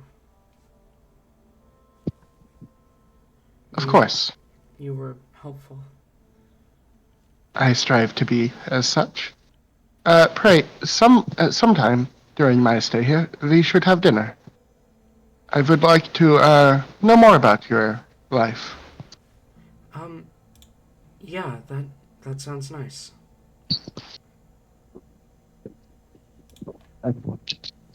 So now I will take my leave, and he'll stand up.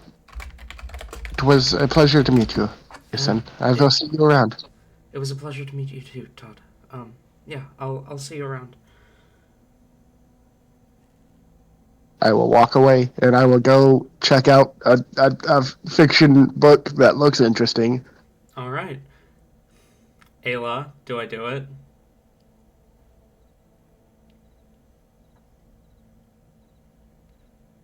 I'm gonna do it.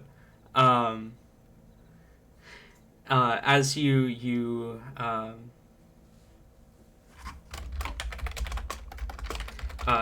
as you go through the fiction section, you find a book series called The Adventures of Prince Jake.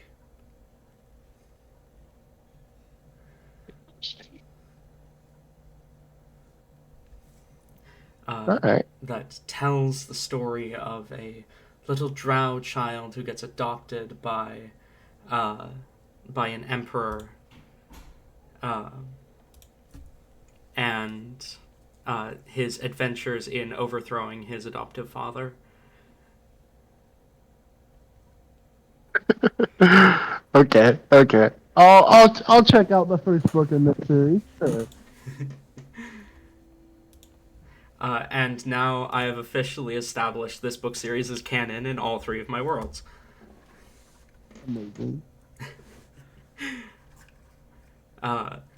Yeah, so you check out The Adventures of Prince Jake, and I think that is a good place for us to call break. So we will be back at 1/2 past, so 18 minutes, give or take. Yuki. So yeah, I will see you guys soon. I'll see you in 17 minutes.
No. All right. Stream can hear us again, although I'm- Wow, it'd be nice if I am within my phone one- wouldn't freak out every time I try to do anything on it. I am within 500 meters of your location and rapidly approaching. Get ready. Oh shit. terrifying. Open your. I don't know if Ayla's asleep. She might be. She probably is. But we are back. So before morning comes, we're going to cut over to Hellebore. Whoa. Hello. Hello. Hellebore. Can you guys hear me? Yes, we can hear I you. cannot hear anything. Okay. Why not? Why can't I hear anything? It'd be nice if I could.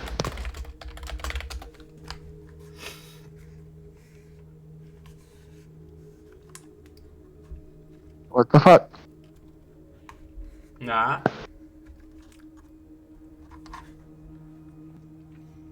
What the fuck? Maybe try relaunching Discord?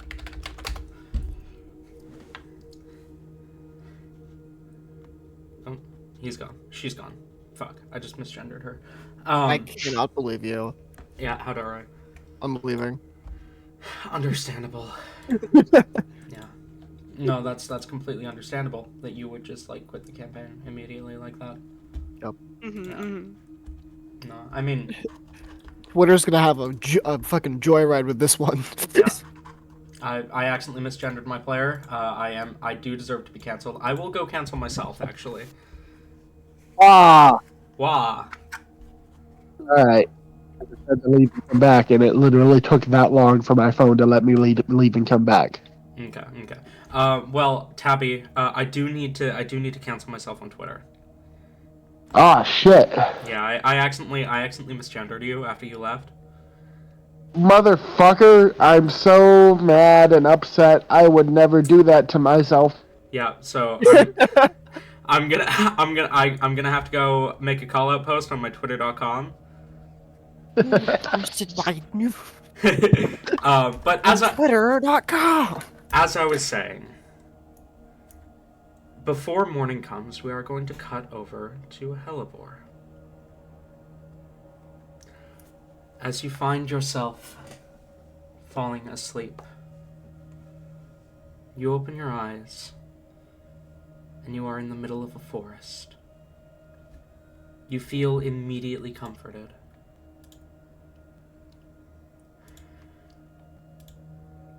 You hear a voice from behind you speak up and say, "Hey, you're one of us, right?" Turning to the source of the voice, you can see a young, a young elf with a pair of antlers coming out of their head. Long, kind of bluish green hair with two different braids that kind of fall over the front. And the hair is still quite loosely falling to behind them as well. They are in furs. They're in like a fur jacket, it seems. Immediately you recognize that their clothing is like all natural. Mm-hmm. As they say, "Come on, you're late." And they kind of reach a hand out to you.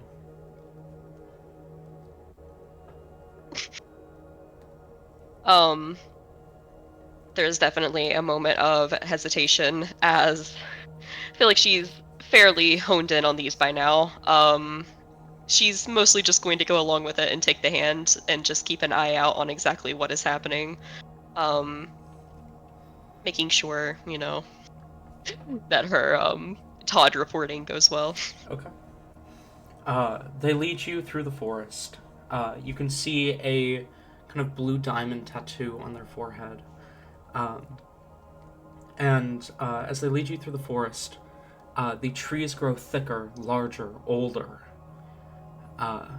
And they enter, they kind of, you and them squeeze through 2 trees and step into this beautiful grove that is completely cut off from the outside world. The only entrance that you can see through the trees, too tightly woven together, is that little spot that you 2 squeeze through. And as you step in, the serenity of it all washes over you. As you see a few other people dressed in all natural clothing, quite a few carrying various totems or staves, and they are all kind of forming a circle around a large idol of, you would probably recognize it. Roll a religion check, actually. Okay. Oh, that's pretty good. That's a soft 20. You do recognize the being depicted in the idol as Krichara, goddess of the hunt and living creatures. And she is also referred to often as the patron of druids. As you see them all gathered, you can see they are kind of in the midst of some sort of ritual, as one of the druids turns to the 2 of you and says, "There you are, get in here." As the druid who guided you here immediately takes one of the 2 empty spots in the circle, gesturing for the spot next to them for you. She'll go to the spot. Noticeably, this has changed a little bit from Todd reporting to, oh shit, like, me reporting. She's definitely making note of this. Like, there's visible awe, as she's kind of, like, circling, almost, just, like, taking in everything as she will take her spot in here. Okay. Can I have a nature check real quick? Hey.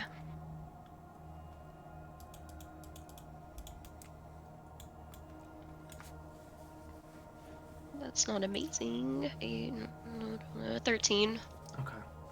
The trees around the grove and in the forest are spruce. That is as much as I will give you. Okay. You would recognize them as spruce. As you take your place, you're not sure where you learned this ritual, but you know it. As you kind of follow along with them, chanting in Druidic around the idol. You aren't really thinking too much at first, but as you begin to kind of understand, like, think about the words you're saying, it feels wrong. Not wrong as in the wrong chant, wrong as in you shouldn't be doing this. The words are dark. They do not belong in a druidic ritual like this. They speak of death.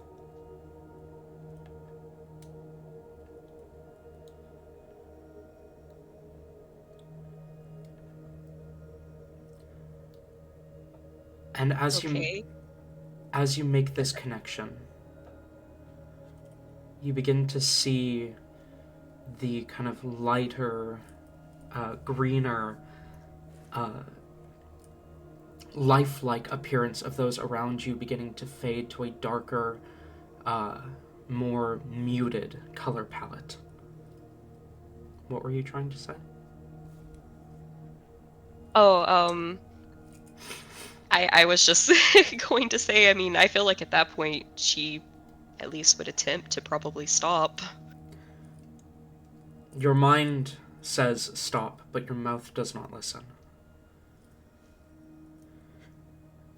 You try to stop chanting, but you can't. As you see a dark energy beginning to wrap around the idol of Krichara, you realize the idol is not a conduit. The idol is the target. As the dark energy begins to pull itself into the idol, you see the kind of light gray stone turn a bit darker as the ritual completes. A smile over the faces of everyone in the ritual as who appears to be the head of this all, the first druid, as you would know them to be called, steps forward. They are an old halfling, and they carry a large staff decorated with various bones of endangered animal species. The halfling smiles towards you, smiles towards the elf to your left, and says, "Wonderful job."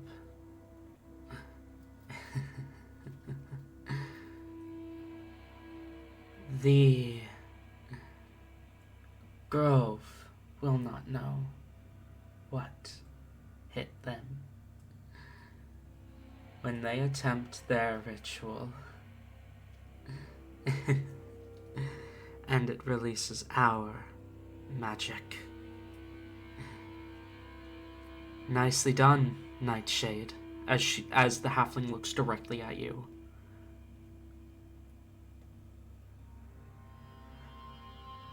Though you are late again.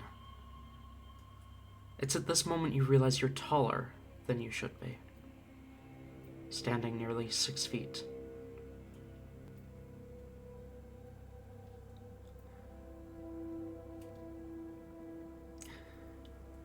As you hold a hand forward, you don't see the white furred hand, but instead a pale-skinned, fleshy hand. As the elf to your left smiles and says, "She tried to skip out again. I found her." The halfling smiles and says, "Well done, Hemlock. Now, Oh no! I believe you have a task to get back to, yes? Finding the little one.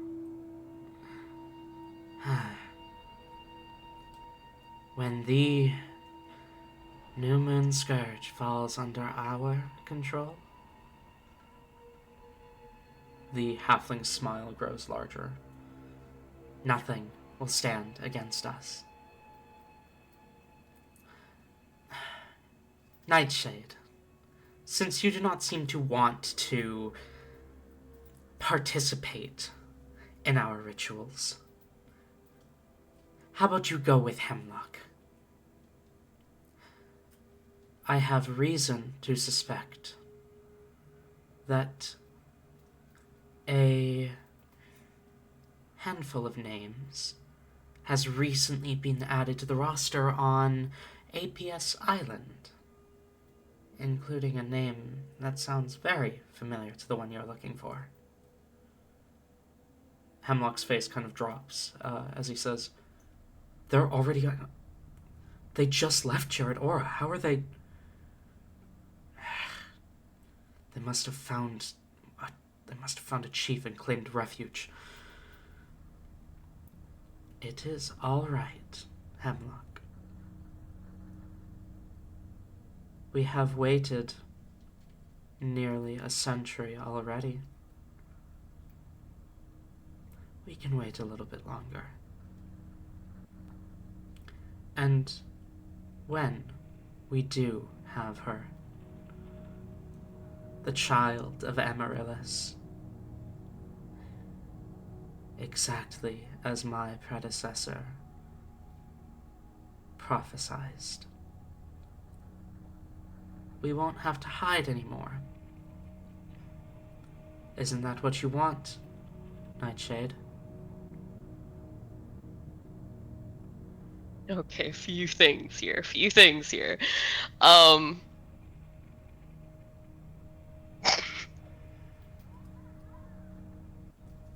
Yeah, Helipper is terrified. Absolutely frozen in fear, but I feel like more out of like almost survival instinct than anything. She is trying still to get as much as she can out of this. Since she failed to ask before, she is going to, as best as she can, like, stare, like, at Hemlock's appearance. Like, try to, like, 100%, like, man, I would know this dude on sight now. Like, completely try to get, you know, what this dude looks like. She's trying to look around, especially at the halfling, since it seems like it's the leader, trying to get kind of, you know, what this person looks like. Generally looking for any type of, like, symbol, I guess. Anything that could, like, tie this here, or, like, anything, basically. Any type of information she's trying to get. Roll... I guess that would be perception for me. Okay. She's also, whatever body she is in, the Nightshade, she is trying to kind of look at their clothing. If they have hair, she's, like, reaching it forward, like, looking at the color, like, as much detail as she can possibly glean from this. The hair of this Nightshade woman, it's about shoulder length light purple in color from what you can see. And it is currently done up in a braid. Okay. For perception, that's pretty good. That's a 25. As you're glancing around, looking for any particular symbol, you see on the top of the staff of the halfling, there is a kind of skull, like a wolf skull painted black.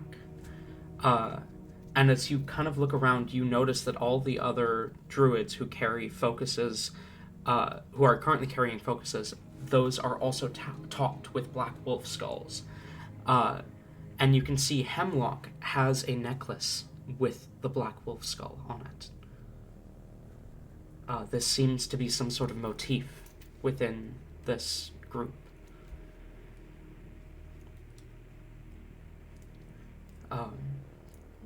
But as you kind of look around the body that you're in, you hold up a hand, and the left hand ring finger has a ring with a black wolf skull on it.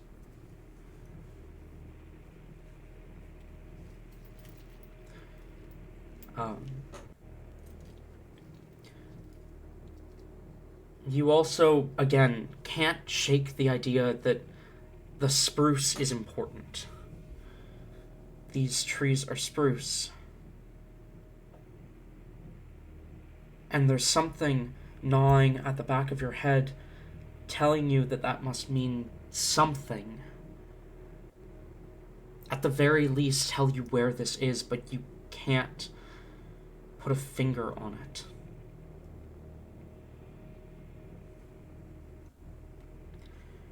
As Hemlock speaks up again and says, "Then I suppose we're going to have to make our way to that island.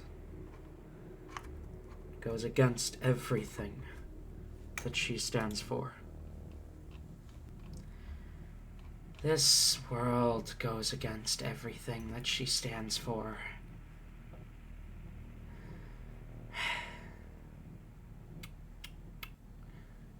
Okay, trying to channel as much of the Rain how to interact with people thing that she possibly can.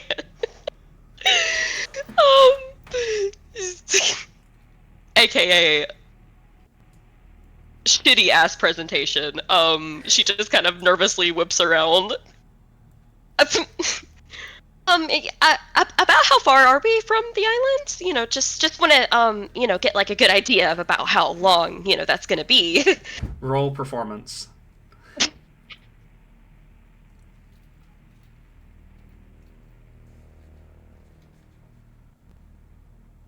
10. 10.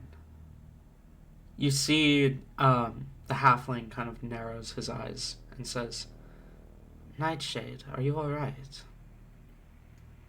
As Hemlock says, I'm sure she'll be fine by the time we get to the island. Remember, kind of gives a knowing look to the halfling, and the halfling kind of, and nods and says, yes, the island, it is not far. I believe you should be able to get there within 2 or 3 days. Hemlock nods and says, faster if we find a boat to steal.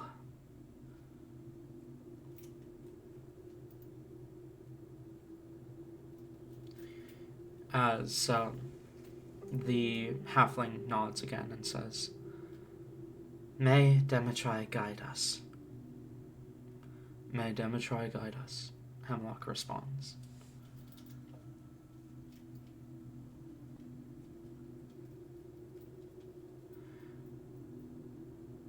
And as he turns to look to you, you are suddenly standing in that same grove alone.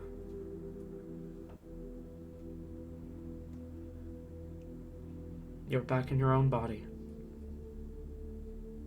and you don't see anyone. What do you do?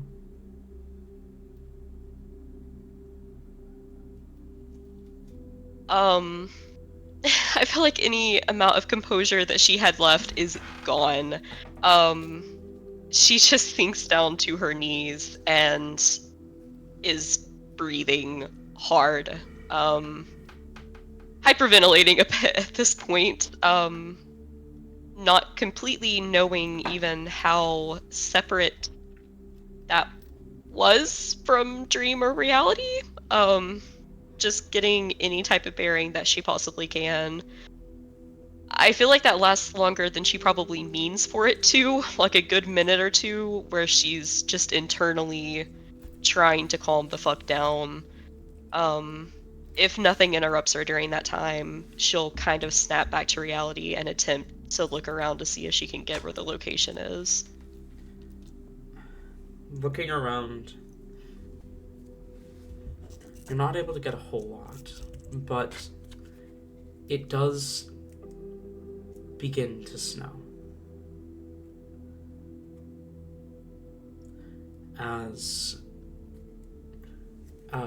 during your kind of breakdown, it had begun to snow. As you look around trying to gather your bearings, spruce trees and snow, there's something there. Roll a nature check.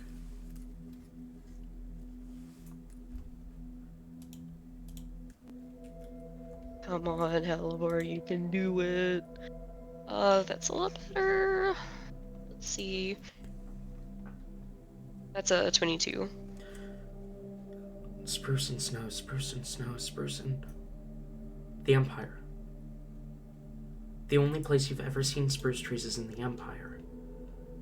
And there are only 2 main forests in the Empire.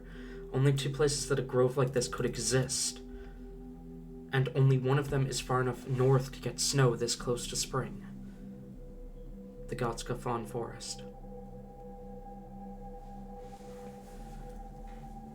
Which means this has to be the Gotska Circle.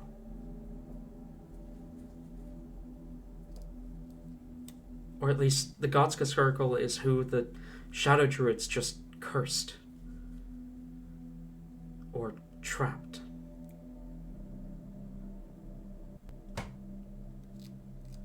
Okay. I feel like just in her desperation right now, at that, she's just going to get up and start, I don't know, I mean, she probably doesn't, maybe has an idea of where to look for a druid circle. Basically, like, she's getting up and she's with the mindset of, oh no, I need to find these people and warn them. You get up, intending to try and find them. Within this grove, the idol that they had been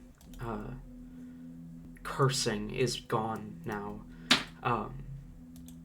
You make your way out of the grove, trying to find something, anything, any sign of the Gotska circle.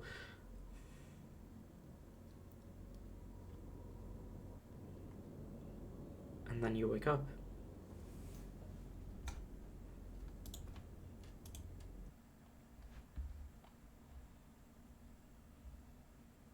Boy.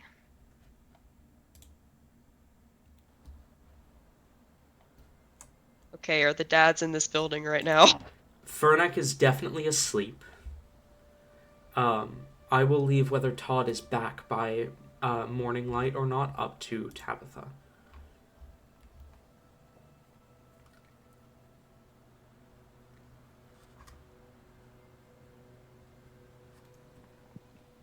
Damn phone, damn.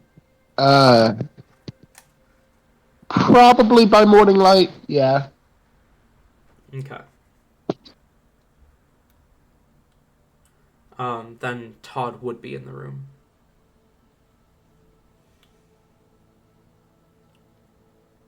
Alright, I imagine that this is probably a little bit evident. I imagine this is probably shoot up, like, wake up that she has. Immediately she scrambles for the book, probably ends up, like, ripping a page or something with her claws. Like, it is so, frantic of a dig. She's panting heavily.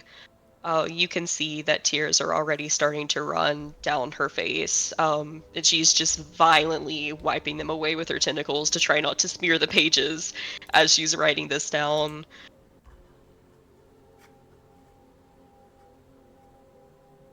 Okay. I will not disturb her focus. Alright. Um, she finishes, after a few minutes, not really even seeming to calm down in any considerable bit, even with, you know, this being a little bit of time that's passed. She, like, immediately whips her head around, trying to find Todd, and nearly flies over when she does. And opens her mouth a few times to speak, and just croaks a little bit, before giving up on words. She's going to sit down beside him, comfortingly close. She's shaking, and there's, like, a cold sweat. Almost like some sort of, like, sleep paralysis. Almost like it seems like she's still there. Like, she is not doing good. But she'll flip over the paper. It has basically everything written down that occurred on there. It has a few drawings. She tried to draw, like, some of the spruce trees. She tried her absolute best to draw hemlock. Realizing that she's shit at drawing, she wrote, like, a super detailed, like, physical description on there. Tried to, like, draw, like, an example of the idol. Like, everything is there. It's honestly probably hard to read because there's tears everywhere, and, like, her hand was very obviously shaky in it. Her handwriting's already bad, but this is probably a real struggle to read.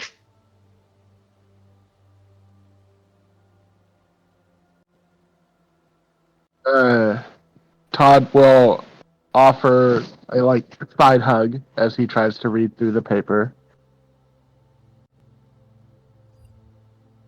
I feel like she's basically already like curled herself into his side, like probably has like her head like under his armpit or something, like a cat or like a dog does whenever they're scared. And she's existing there until Todd says something.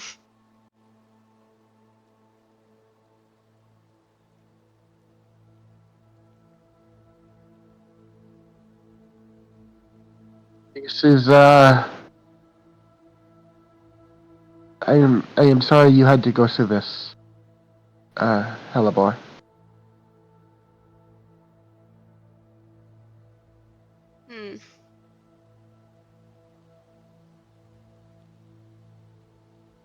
She still has her like head like buried onto Todd, so it's a bit muffled, but she's not moving, she's just speaking. You will have to let someone know if they are coming here so soon.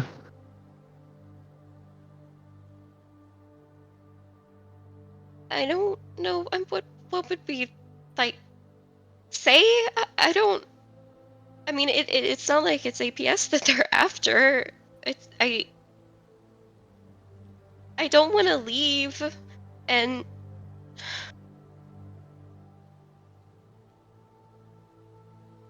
Todd, it was dumb of me. It was dumb of me. I was thinking like already, like I've been thinking about it, but I was like, maybe I'll be safe here for a little bit. Like, you know, like surely they're not gonna come here. Like out of all of the places, I hate this. I hate this. I hate this. I just.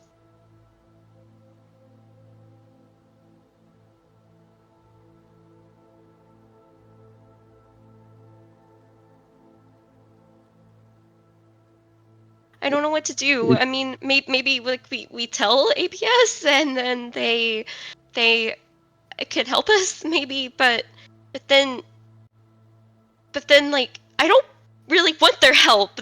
They're mean to Fenrir. That's the whole reason we're here. But we can't get Fenrir if we don't get the keys. But we can't get the keys if these people are going to exist. And not only that oh, Todd, it was awful. It felt awful. Like it's probably too late. It's probably too late to warn the Grove, but I don't know what that was.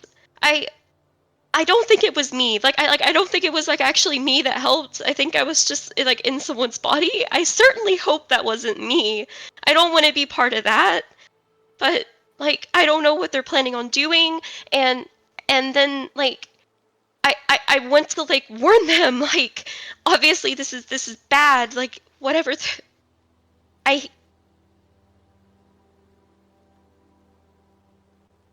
What do we do?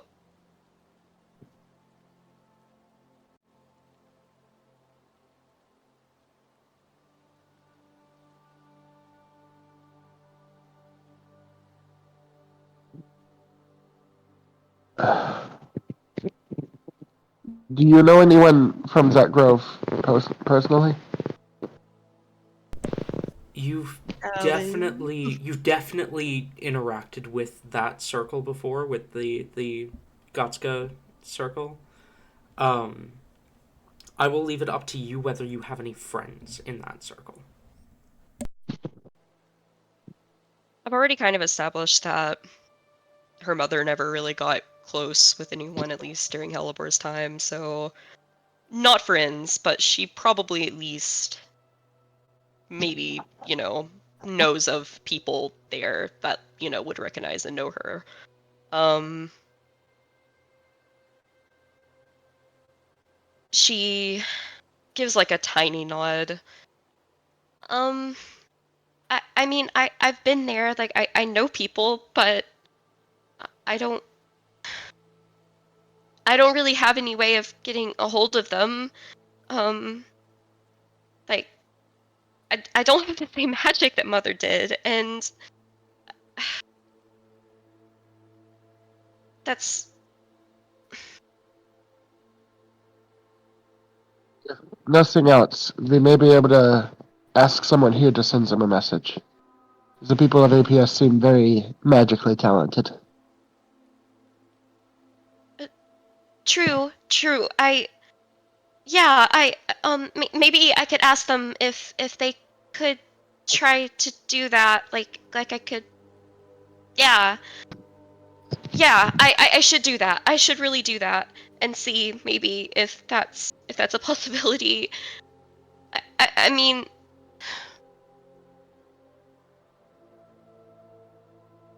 I do believe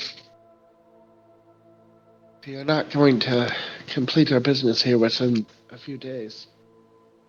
But it is evidence that we cannot stay here any longer than we need to.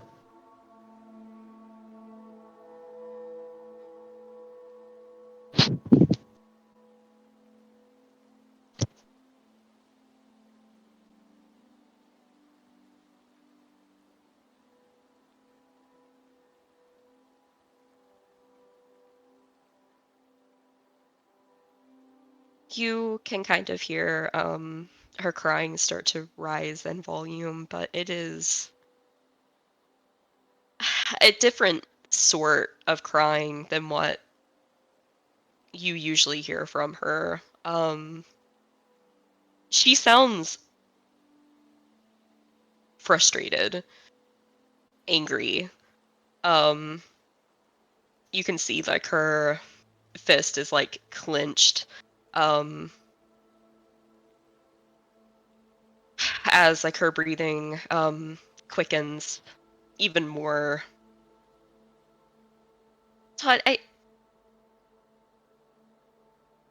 we can't do this. We can't do this. This isn't like eventually, like, fine, like I don't want to spend the rest of my life running. I just don't. Like, I really don't. Like, I know, like, I'm weak. I'm not going to be able to stop these people, but it's also like there's got to be an end to it, you know? Like, I'm tired of it. Like, this has only been a thing for like not long, and I don't know how much more of it I can take. Like, it just seems like everyone, like, constantly, like, it's like a time thing, and it's like, oh my gosh, like, I can't even stay here because someone's going to come and kill me. Like, there has to be a point where we're just, like, or, gosh, again, I'm so sorry to drag you into this. Like, I'm sorry that, I'm truly sorry.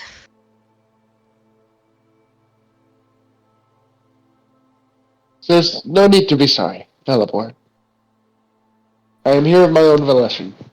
If I did not believe that I did not believe you were worthy of protection of this, then I would not be here.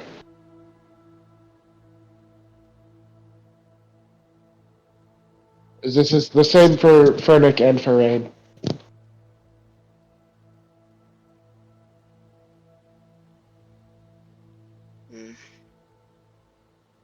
But what we should do about this, that is no simple matter. It is not something we can decide on our own. We need to fix the other two and let them be around. Mm-hmm. With that, I will try to nudge Fernick awake. Good morning. Yeah, Fernac, you wake up to Todd nudging you awake. We already have the key fragments? That was fast. Unfortunately not, but we may need to leave sooner than we hoped. Hellebore just I'll, slides over the piece of paper. I'll also go wake up Rain for the record. What was on the paper again? It was description of Helmlock, spruce trees. She basically wrote like as much details as she could, like about everything that happened on there. Mm. Is So Ayla asleep? we believe so. Yeah, we are fairly certain Ayla is asleep. Good night, Ayla. When you wake up, I hope you have a terrible. I'm kidding.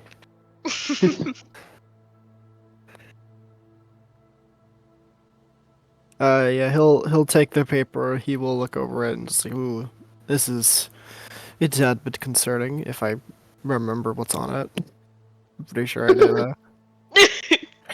I don't know, man. I'm fucking tired. I'm pretty sure I remember what's on it though.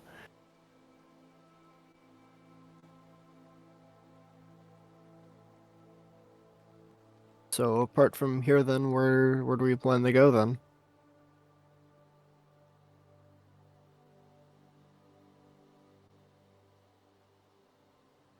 No, they'll be safe.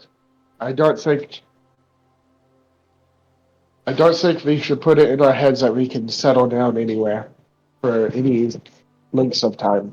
They'll be on the move for quite a while. Fair. Then what are we going to try and work towards then?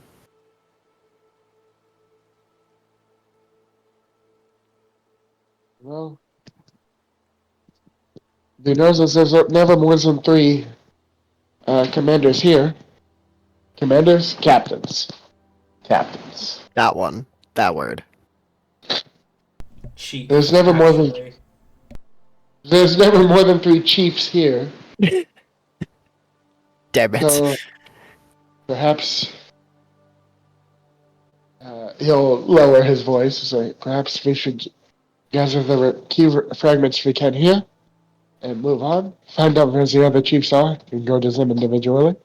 That would keep us on the move and give us a goal to search for at the same time.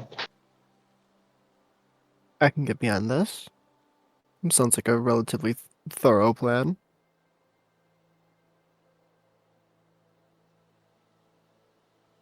Rain, what do you think? Rain, you can't say that. That's racist. However, They're stop people Rain. now. Rain probably vibes with that.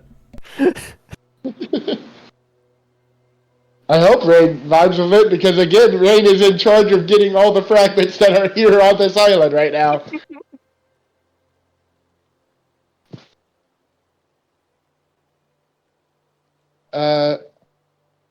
Halibor, is this agreeable to you?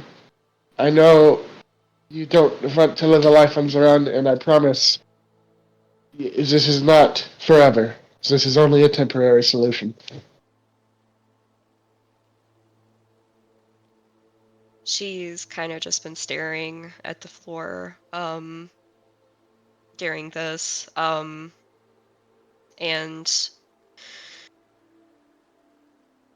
she's calmed down a little bit now that Vernix awake too, and there's,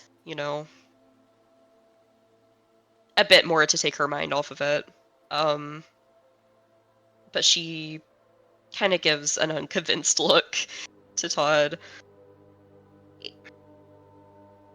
When would it stop being constant?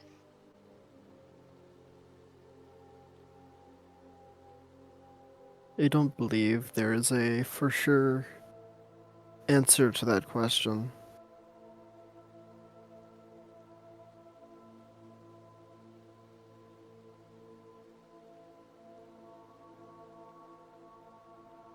No home I have ever had has ever been permanent, Halibor.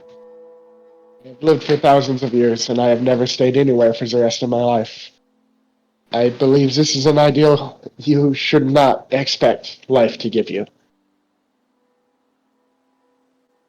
Hmm.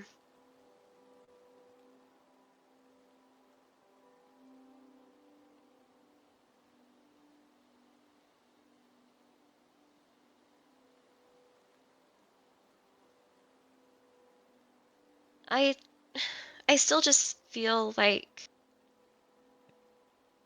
I mean, do you think they'll just give up like eventually if we just, like Doubt it. I doubt it.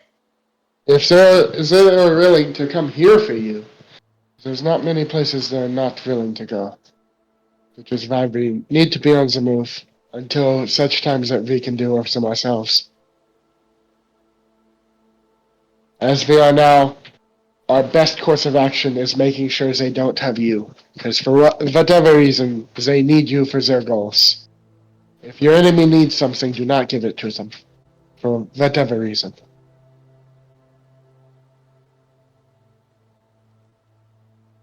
As long as they do not have you, they cannot win. So we keep you from them as long as we can until we find another way to win ourselves.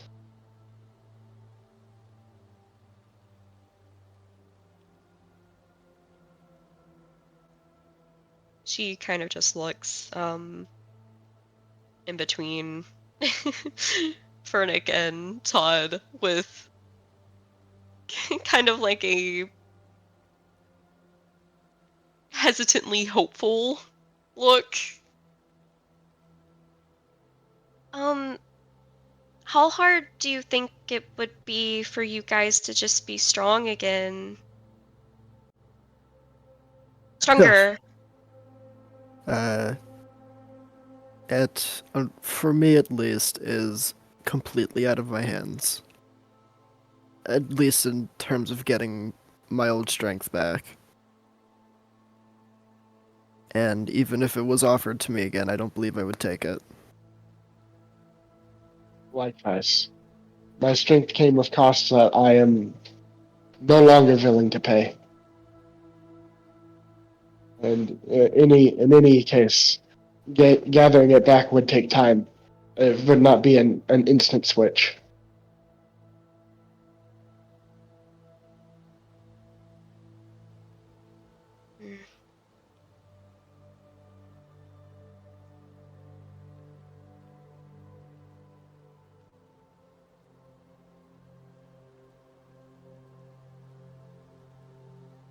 I guess I'll just have to do my best then, and hope that that is enough. That's all anyone can do. As long as we keep moving, things will work out, I'm sure. Maybe stressful from time to time, but I'm fairly certain we can get through this. One way or another. Now the question becomes, where do we go from here? We have agreed to leave, but we need to find out where the chiefs are. Which one we can most easily get close to. I'm sure it can't be that hard to find one. There likely is someone here keeping track of where the chiefs are.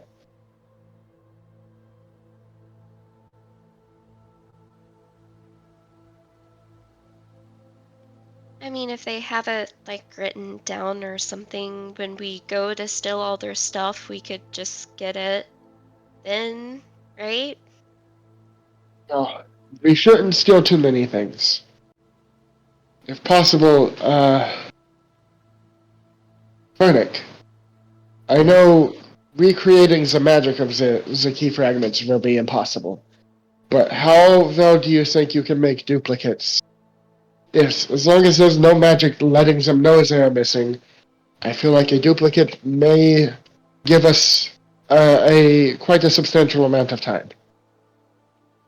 I believe I could probably fashion one, but I would need the key for at least a bit so I can write down dimensions and see how they fit together with one another.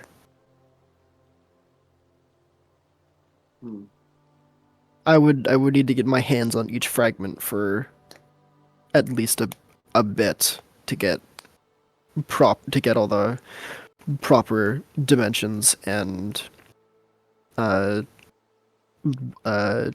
I can I don't know. It's a process, and forging most keys is relatively difficult without the correct equipment, considering how precise they have to be. I'm sure they would have proper equipment here. They absolutely do. It's just I would probably need to sneak the key fragments into the forge. And how long would you need them for? Perhaps a night? A night should do well, at least. So, and I'll turn to Rain. I say, if you can get, again, this is for Ayla in the morning. If you can gather the fragments while the chiefs are asleep, brings them to Fernick, let Fernick do his thing, brings them back.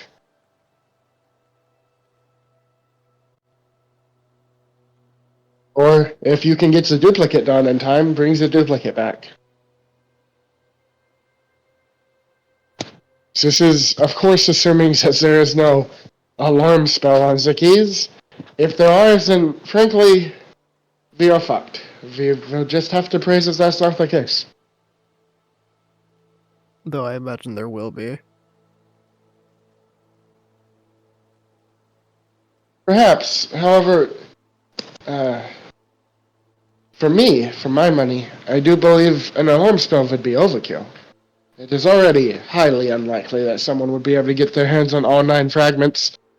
I don't see them spending too much time past that for security.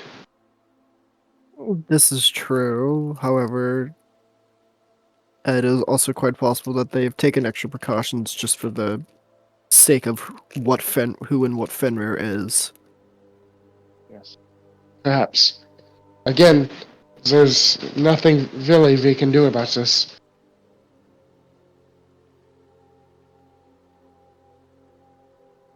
We will just have to hope. I mean, if this is the case, then it is very likely that our only course of action to get Fenrir free is to kill all the chiefs. And I would prefer it not come to this. APS, although they have mistreated Fenrir, they are overall a force for good in the world. I don't believe ridding them of their 9 most important members would be beneficial to us.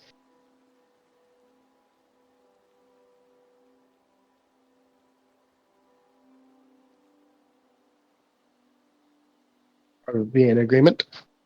Yes. Mm-hmm.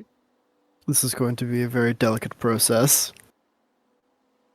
It's a delicate process, but we must do it quickly.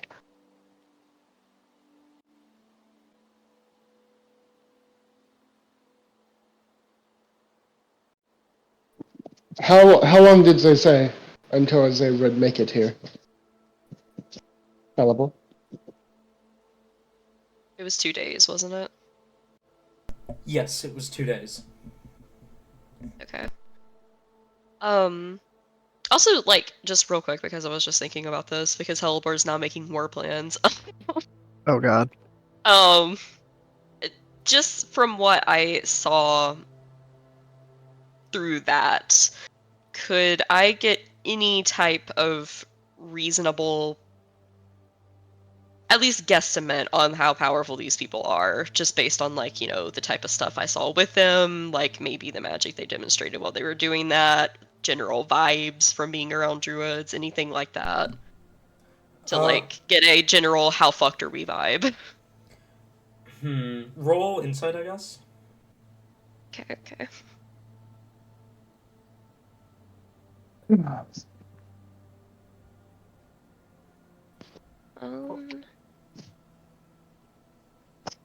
That is. That's off 20.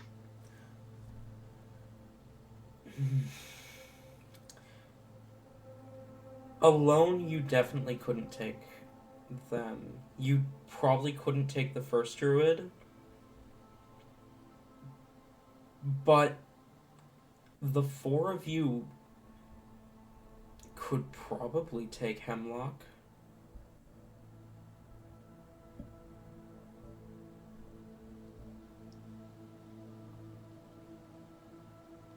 Okay. Oh, this is. Oh no, this is giving Hellbore hope. Alright. You see, as generally, I feel like this is probably happening, like, as the talk of, like, you know, the keys and, like, all of this is generally happening.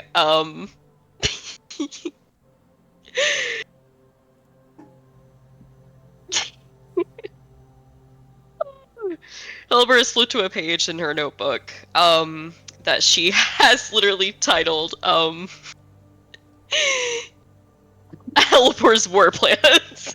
Oh god. Underline.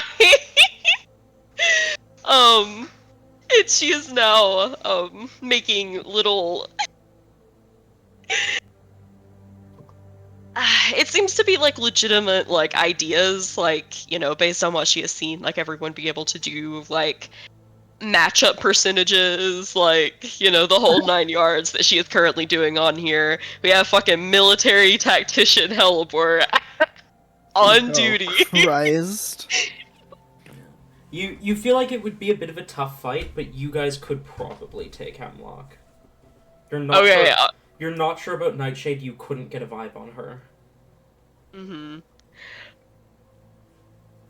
Oh hell, this... Alright. Hellebore seems to have different plans if you look over at this sheet of fucking paper. So we get napalm. It was a funny blueprint for tear gas. How many people did they say that they would be sending here? Was it just Hemlock? Hemlock and Nightshade. Hemlock and Nightshade, and we can barely take Hemlock. Mm-hmm. I said you could probably take Hemlock.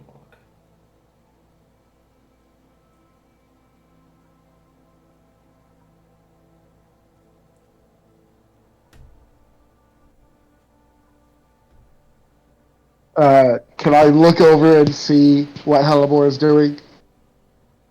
Oh, absolutely, she's not hiding it.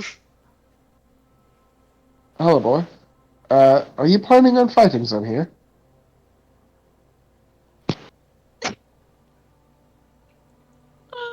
I feel like she's kind of hyping herself up with this a little bit, like seeing the numbers on here, like, oh my god, there's a chance.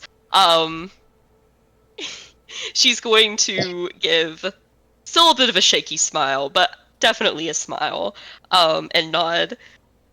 Yes.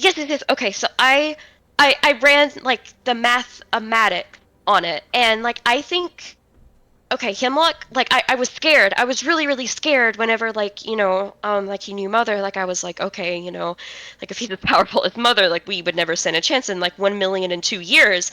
But he's not. So I think that we could like do that. Like all of us like we could like we definitely could. Like I feel it. I feel it that we could. The other one I'm not so sure about, but you know, I mean, I'm sure that like it's probably like on par. Like it wouldn't be like, you know, an easy thing, but it's doable. So like if we go ahead and like, you know, do it now, then maybe the other ones will be all like, "Oh, hey, you know, like wow, like let's back off for a bit or, you know, something and then we can I don't know. I mean, like this is a start on taking them out, right?" It is certainly one of the directions we could take. I It is one of the moves of all time. I vary about starting a fight here of all places. Even if we were to avoid casualties, we were to draw ourselves and may have ourselves removed due to infighting, as it were.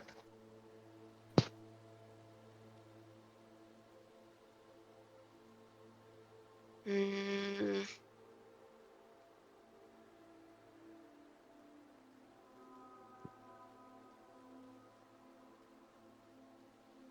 I mean, they were planning on probably attacking anyways, right? I do not believe, considering where we are, they would immediately launch an assault. Or just attack in broad daylight. They would probably try to kidnap you and then leave.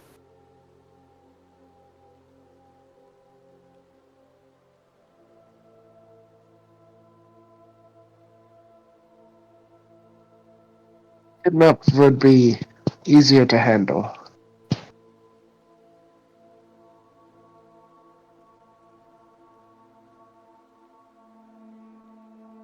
I believe we have already put a lot of faith into APS. It would be a struggle to ask them for further protection without them looking into us a bit too closely for my liking.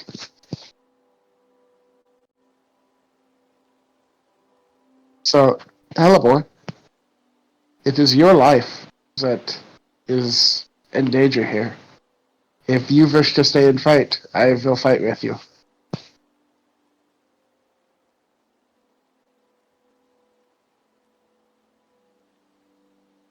She looks up, the tears kind of faded away, but like you can see like her eyes seem to be struggling to make some more at this. She looks genuinely touched. Uh, Thank you, Todd. I really appreciate that.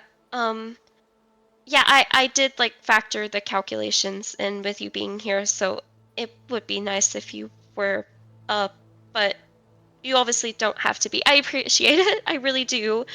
Um, I You guys are smarter. You've been around like a long time, and you don't do that without being like smart and not dumb. So I trust you if you don't think that this is a good place to do it. But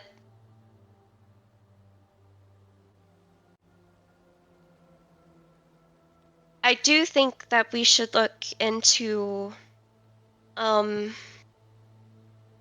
to word it, a more violent approach. I mean, not really, considering that they're the ones that are trying to do the violence, but a more retaliatory approach. Like, not just run. Like an animal, like, that actually fights back instead of just runs. And then, if they fight back, like, good enough, then, like, the thing that was trying to kill them is like, wow, this wasn't even worth it. And then they run away. That's, like, how things, like, work. And I think that that's how this could work, if we fight. Maybe not here, but I think it's something we should look into. Like, Fernick, I know your dragon things are like gone, but maybe you could be stronger as a not dragon person. And Todd, maybe you could just draw on your coolness that you have so much of and just be stronger based on all of your coolness.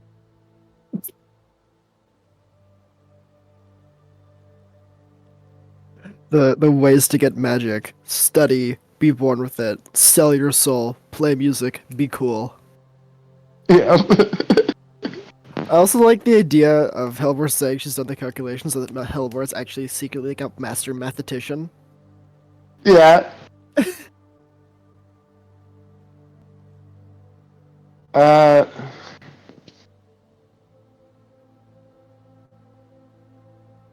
Well, perhaps you're right, Hellebore.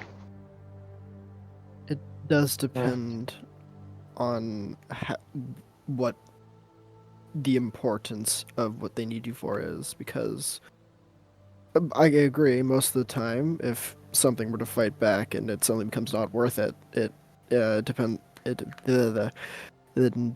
deem it unworth the effort, then yes, they will stop, but we don't know what they're planning.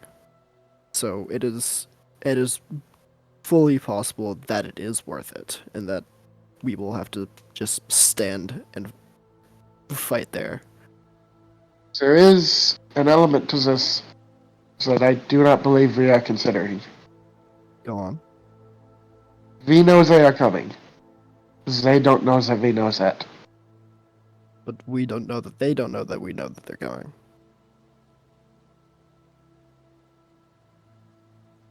No. They've continued to track us this far. It is very possible that they know that we know that they are coming. They did not seem to be aware of Hellebore watching them, did they?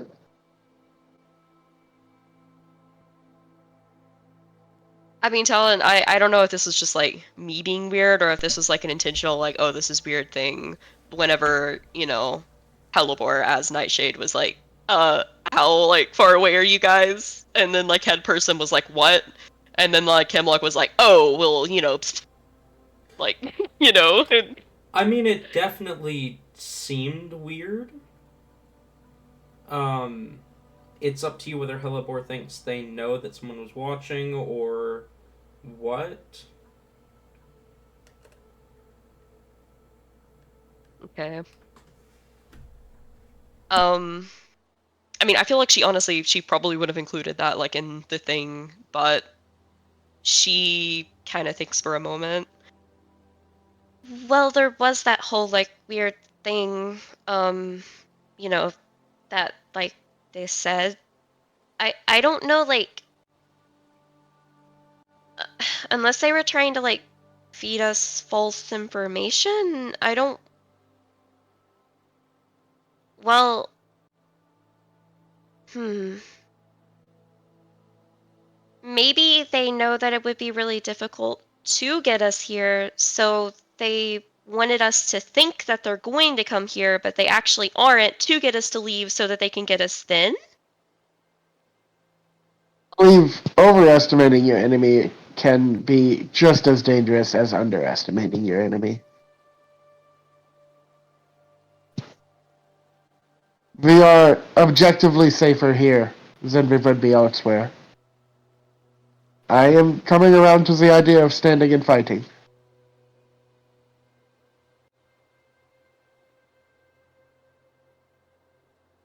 She claps her hands, and like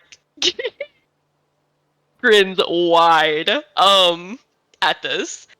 Yes, yes, yes, yes, yes! Okay, okay. Battle strategies. Yes, I know nothing about this, but I came up with a few good ideas and formations and stuff. Yeah.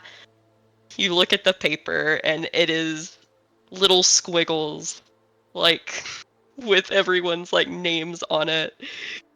None of this looks legitimate. It looks very much like she was just like kind of trying to put this down to like make it look legitimate. And then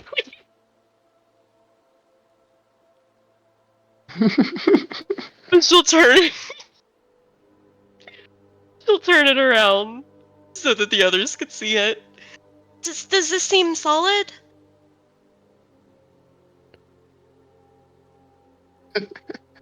I believe it could use some work, but it is a good baseline. Where did you get the spaghetti? Why is this? Did you make macaroni paint? What? What's this symbolize? A character.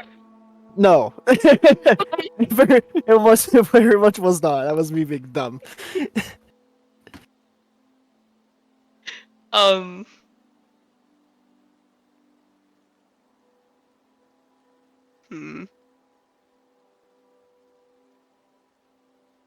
She kind of thinks for a moment. Okay, so if we're going to like actually fight, first I guess that we need to decide, are we going to like tell anyone about it or are we just going to fight on our own?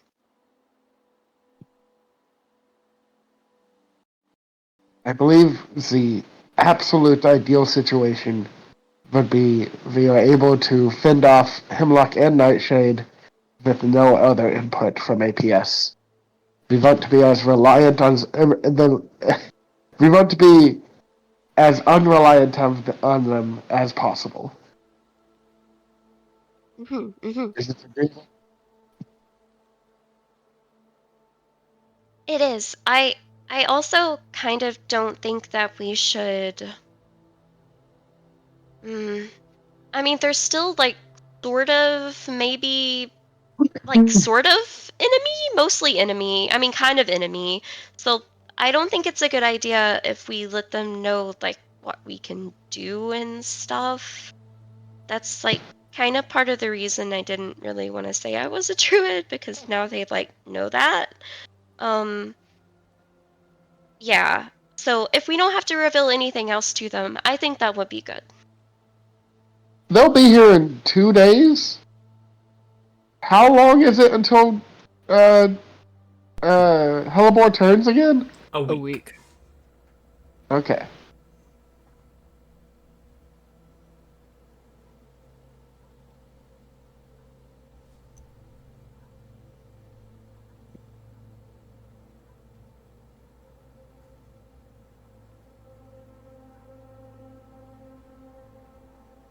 I mean, this does mean that you guys get to, like, try out your new weapons.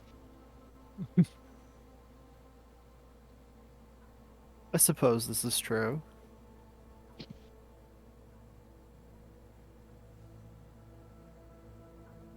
In 2 days times then. We should always, yeah, even before then, we should never leave Hellebore alone. Someone should always be with her. If Hellebore could look happier at this moment, she does. Hellebore, this part you might not like, but we would also probably be better off leaving you in public areas rather than private ones. I doubt that they would try, if it is just the two of them, I doubt that they would try anything involving a crowd of people.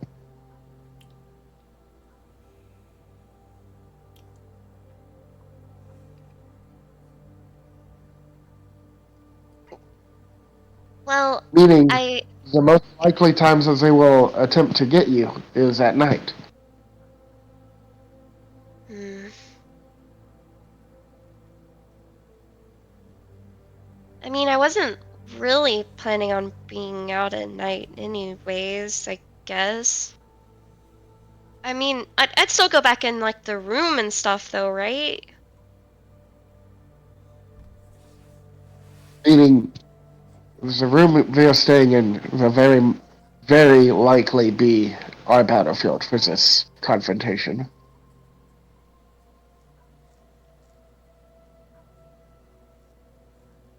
Do we still have our ghost friend with us? Is Marshall with us right now still? Marshall is still with you, yes. Okay, good. Not Marshall, the other one. Oh! Oh, What's his face? What's their yes, face? yes, That you one. you do still have Astraeus with you. Astraeus. I keep forgetting about Astraeus. Is he here? We'll just say he's sleeping for now. Okay. He's dream hopping. Astraeus here, I don't think we can count on his help. It is very likely that he would just disappear before this time. But if he is here, I do believe that he would be very helpful.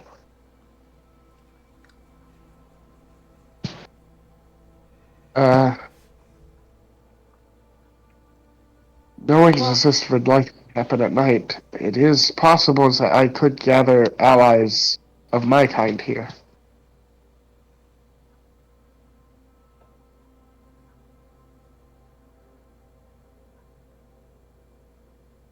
You notice Hellebore's smile falter just a little bit. Like, she tries not to, but it does. Oh, like, other vampires? In fact, there's certainly a method of doing this where we keep you surrounded without anyone knowing. I could kind of set up our apartment as a place, as a meeting place for night folk.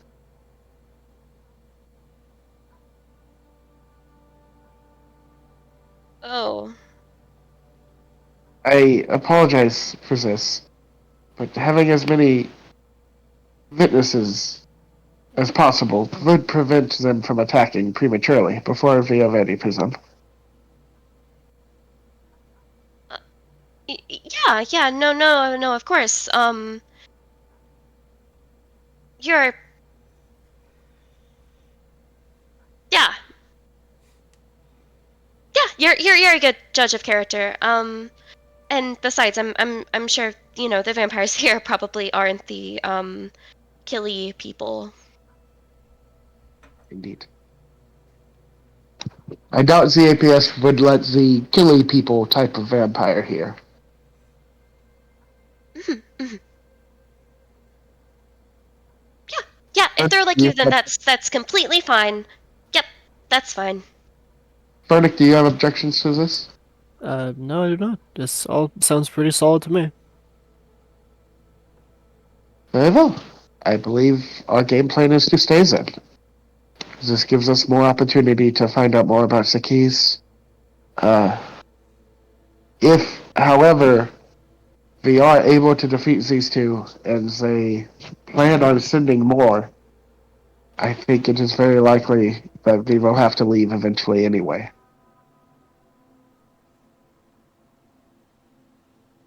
Already, I should warn you not to get too attached to this place.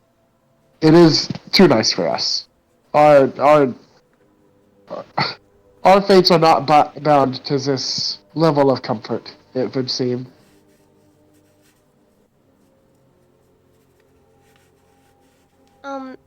Of course. I mean, it's a nice place, but like, I would never want to live somewhere this not tree.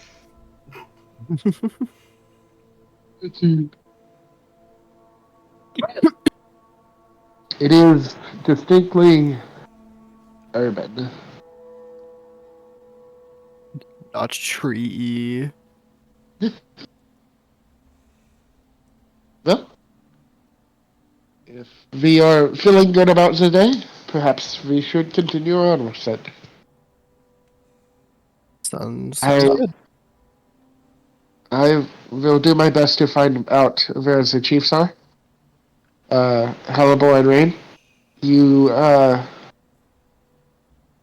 yeah. Furnick. What will you do today? Uh, I don't know. It seems like you guys got everything covered.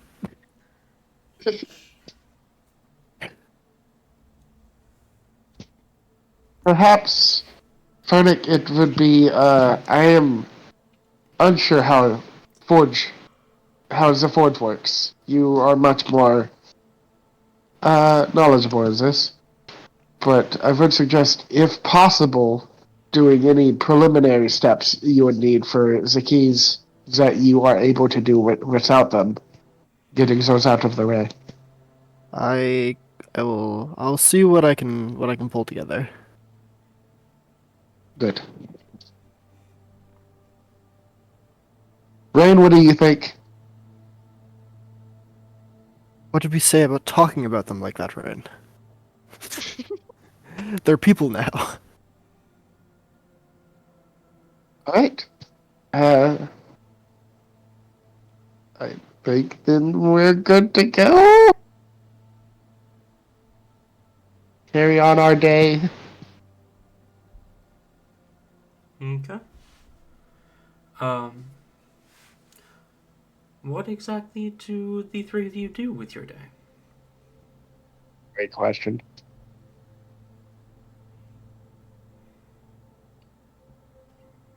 I die. Mm-hmm. I get it out of the way so I don't have to do it later. Understandable. Mm-hmm. Um.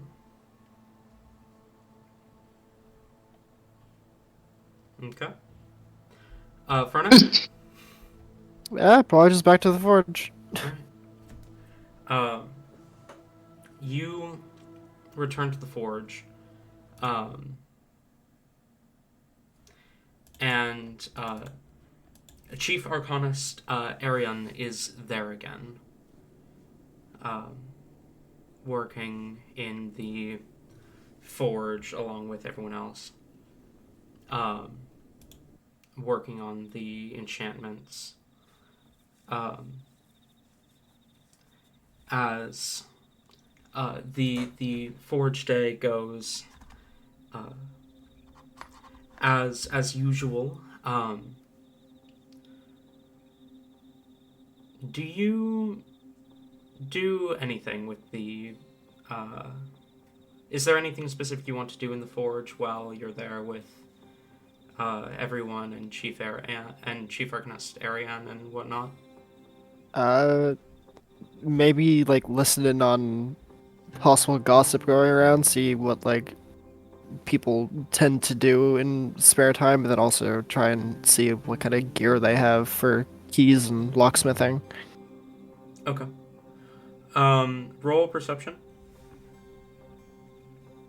Wow.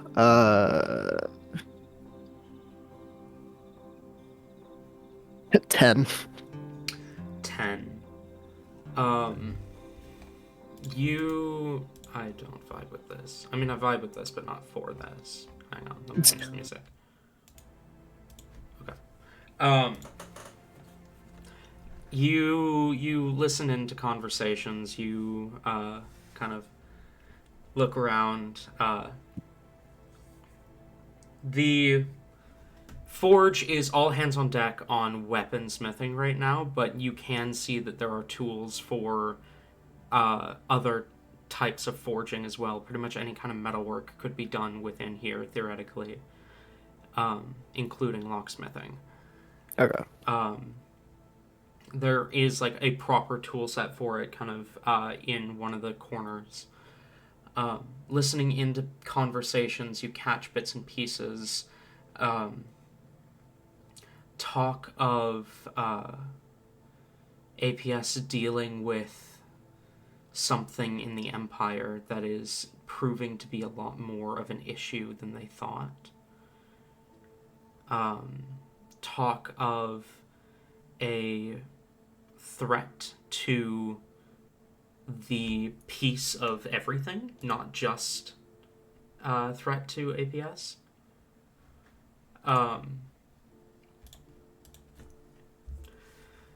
You pick up talk of Captain Elsword is supposedly returning to the island soon. According to rumors, she should be returning within the next couple of days. And that Chief Arcanist Ariane is going to be dispatched soon. Okay. Nothing on where, I assume, though? There's talk that he's going to be sent to the Empire, but beyond that, no one can say for certain. Okay. They seem to be convinced that he's being sent to help with whatever this threat is in the Empire, but as no one is really able to say what that is because they spend all their time here, you can't really pinpoint what or where or anything like that. Okay.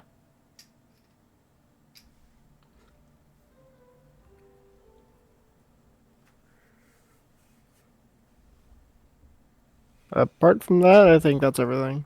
Okay. Hellebore, is there anything that you want to do?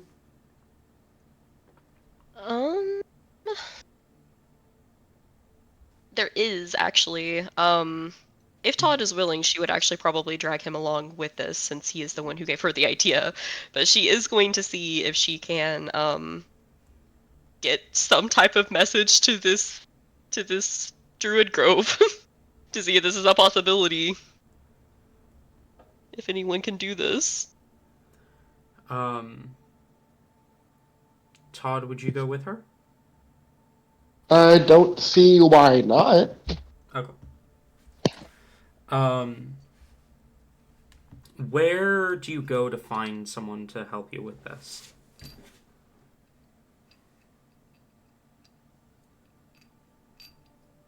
I mean, I feel like honestly in this one she's very much trying to let Todd take the lead because she does not know. Like, she has no fucking clue what to do.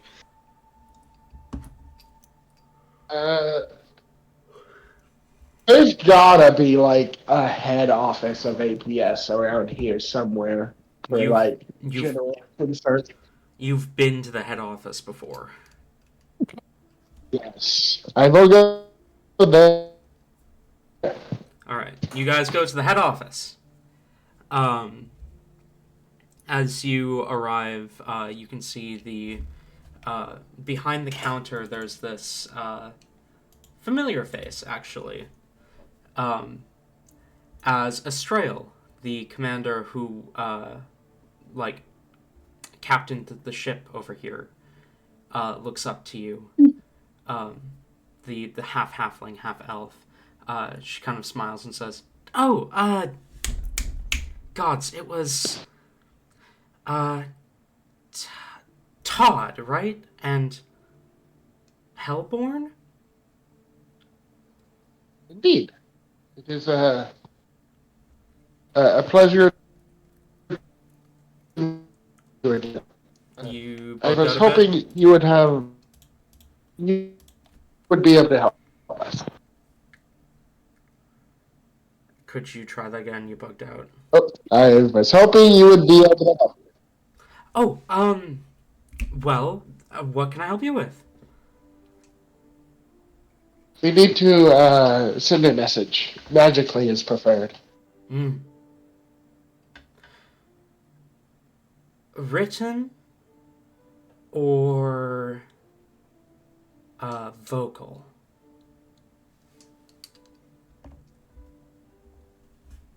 Um, I Vocal think would be nice. vocal. If good. Yeah.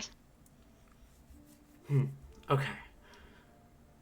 Um, give me a second. She kind of grabs a clipboard um, and pulls it out. Ariane, okay. She puts it back, grabs a stone, like a strange stone, holds it up to her ear and says, Chief Arcanist, if I could have you come to the head office for a moment, I have a couple of people who need to speak with you. Of course, I'll let them know. She puts the stone down and looks to the two of you and says, he is on his way. A moment later, there is a flash of arcane blue light, and standing behind the desk is the same man that I described to, same elven man I described to Fernek earlier. White hair done up in a ponytail, long overcoat, a spellbook in hand. As he looks at the two of you, this close to him, especially Hellebore with your high wisdom, you guys can see tied to his wrist is a key fragment that looks like a bracelet, and if you were not specifically looking for key fragments, you would just assume that it was some weird decoration. Oh boy. Oh boy. Noted. Oh boy. As he appears, he Uh, glances to the two of you and says, all right, how may I help you? we have an urgent message that must get out.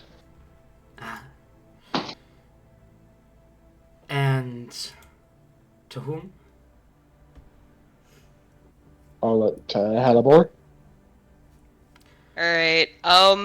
She's assuming that she has seen or made contact with whoever the first druid is of this circle. That is who she is going to specify. Yeah. Can I have a history check from you real quick? Yeah. Oh boy, you're really good at that, right, Hellebore? Wonderful at it. What is this going to be? Yeah. 13. 13. Okay. You do remember, First Druid Lotus.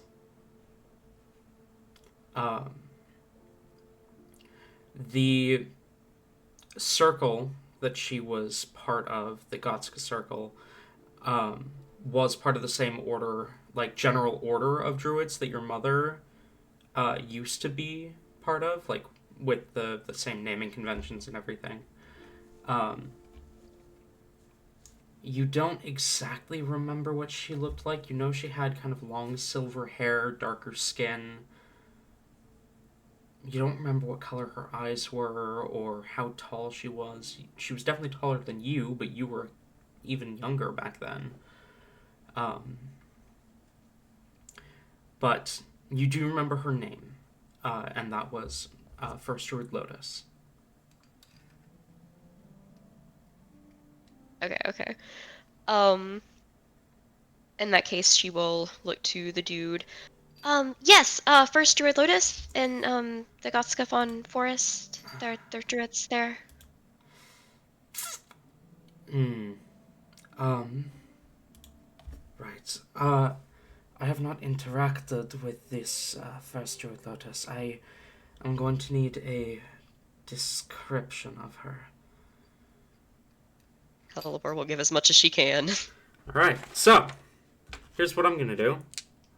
I'm gonna roll a d100. If I roll a 50 or below, his sending spell reaches her. If I roll above a 50, it does not. Oh boy. As he looks to you and says, "And what do you want me to tell her?"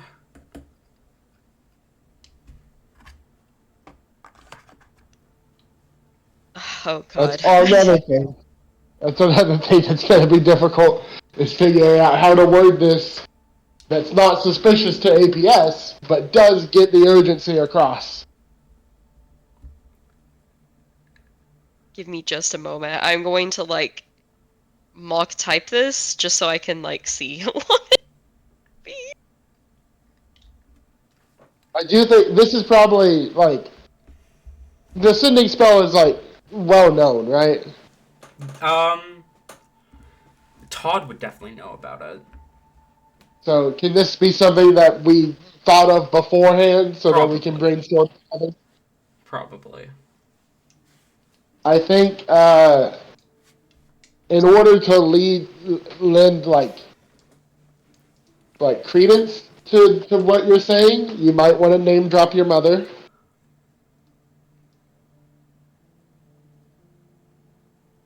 Other than that, we probably should keep it vague, like danger is coming, prepare.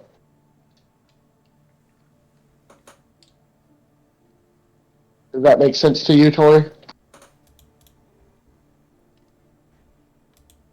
Yeah. Yeah. I mean, druids deal with like dream stuff. I feel like it was revealed to me in a dream is going to be enough for them. Yeah.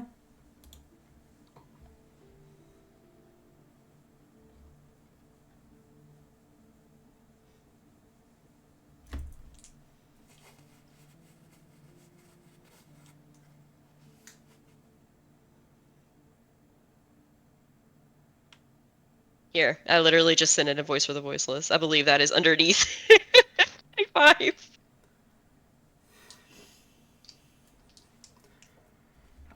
Okay.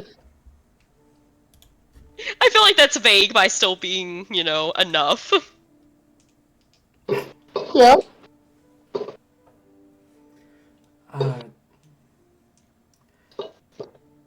Alright. Now I roll.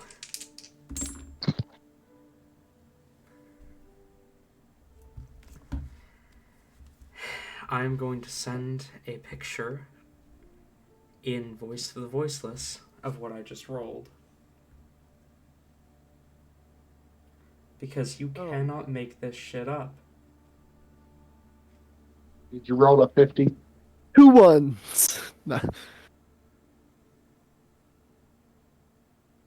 Ah! Oh I, my god, are you kidding? That's unfortunate. I rolled a 51.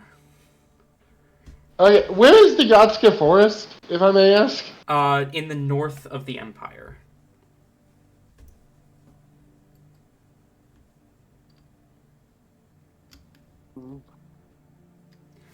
I don't think there's anything I can do.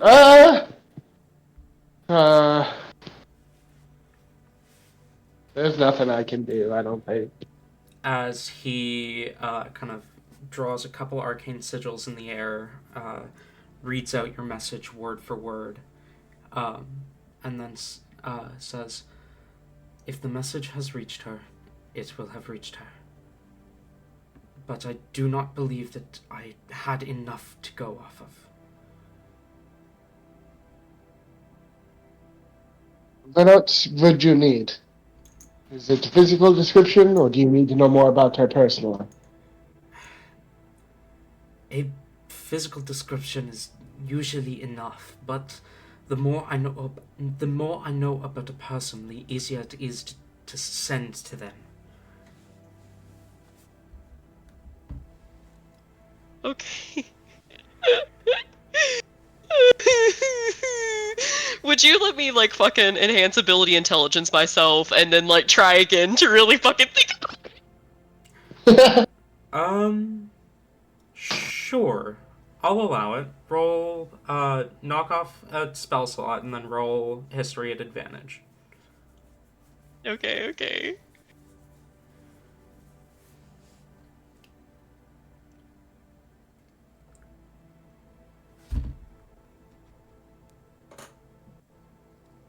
Okay, that is definitely better than it was. That is a 17.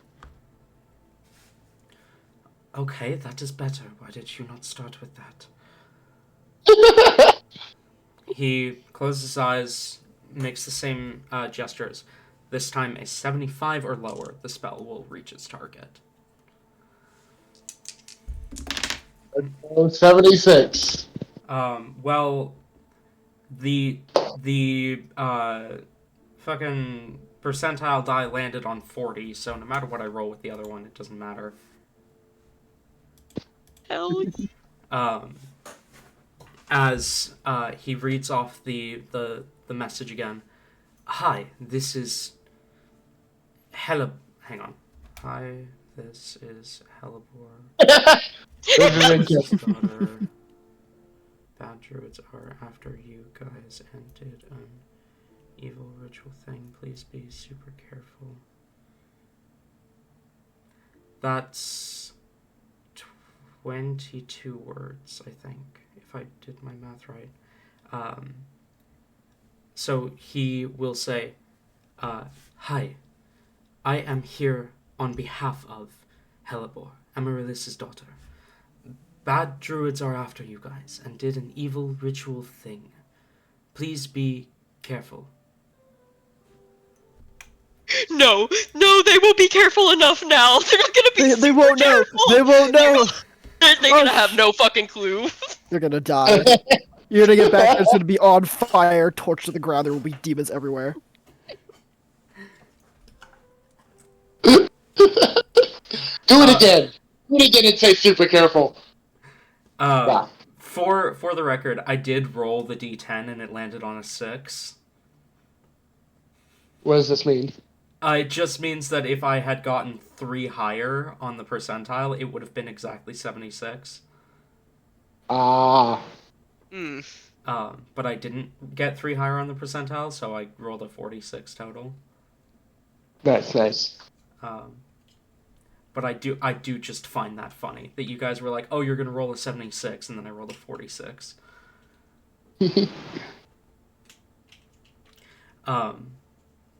As there's a momentary pause, and he looks to you, Hellebore, and says, "She has responded. She says she is not with the circle anymore." Ah, shit. Oh, shit. Oh my god, But that she will try to contact them and warn them.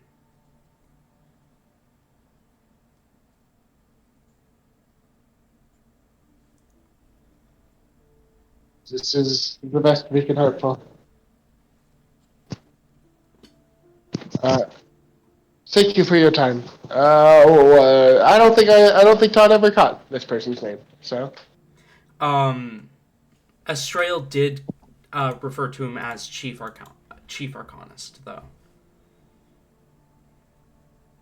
Thank you for your time, Chief Arcanist. Of course. Is that all that you required? Indeed. Yes, I like super appreciate it. Thank you a lot, even if you left off the super. I think that they'll still care. I believe it will be fine. But I did not believe that they would trust that I was actually you if I just claimed to be you.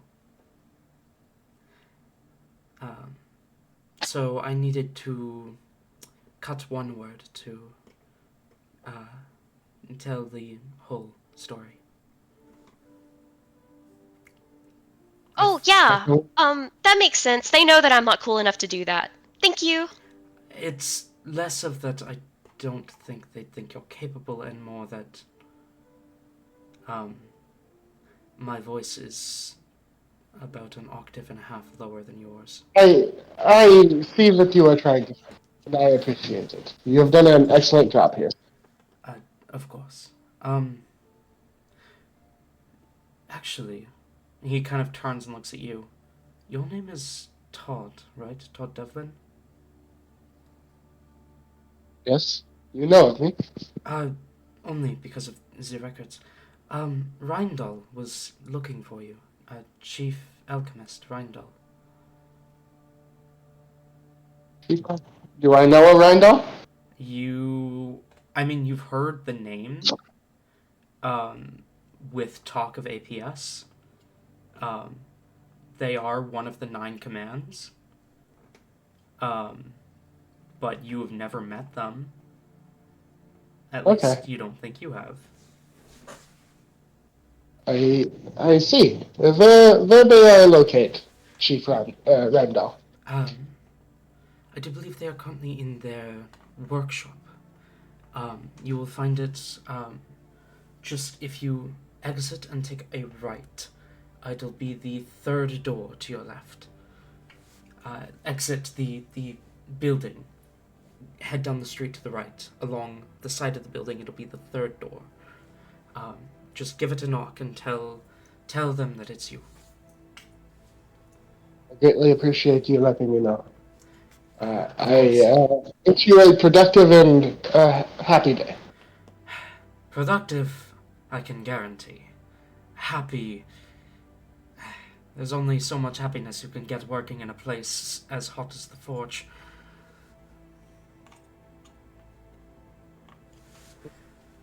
Especially when you're born so far north.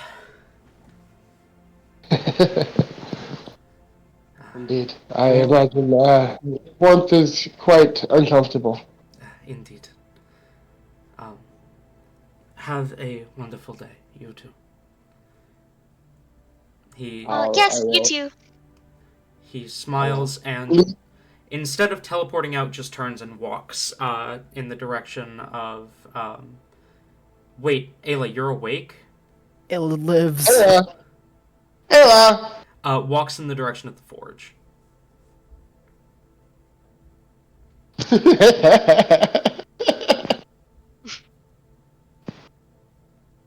If Ayla's been awake this whole time, I'm gonna scream.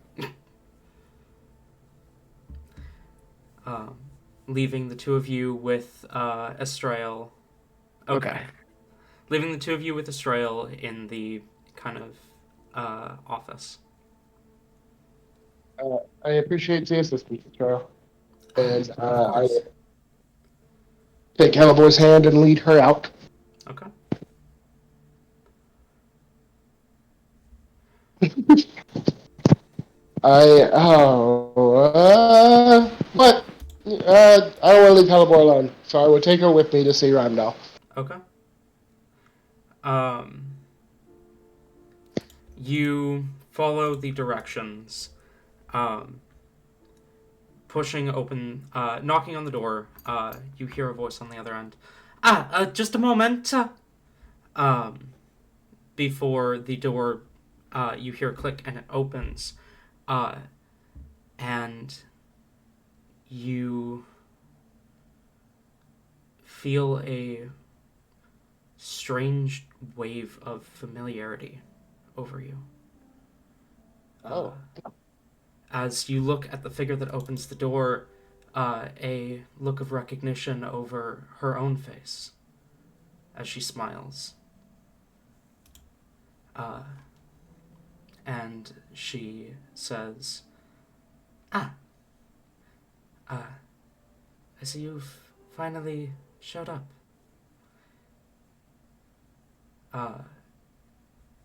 And for a moment, you're not entirely sure why you recognize her.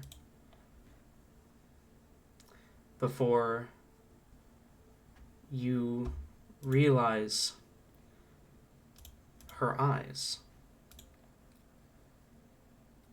She has Margaret's eyes. And she has your hair. As she smiles and says, I've been waiting to meet you, Grandpa. Come in, come in. Oh no. And Right. that's where we're going to end tonight's session. Yeah, this Oh, is an imposter. shit. Can we just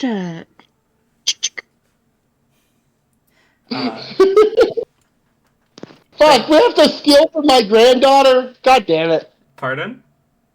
We have to steal from my granddaughter? Thank you all for coming. Tabby, for the record, this is Gideon's daughter. Noted. Thank you.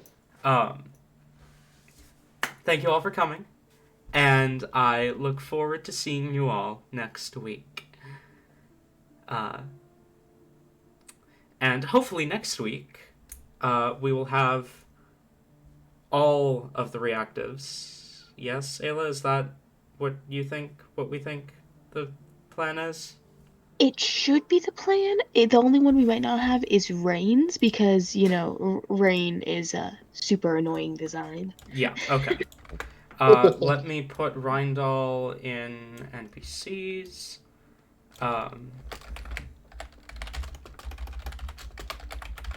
And yeah, thank you all for coming, and I will see you all next week. Thank you for the session, DM. That Of was course. great. Bye-bye.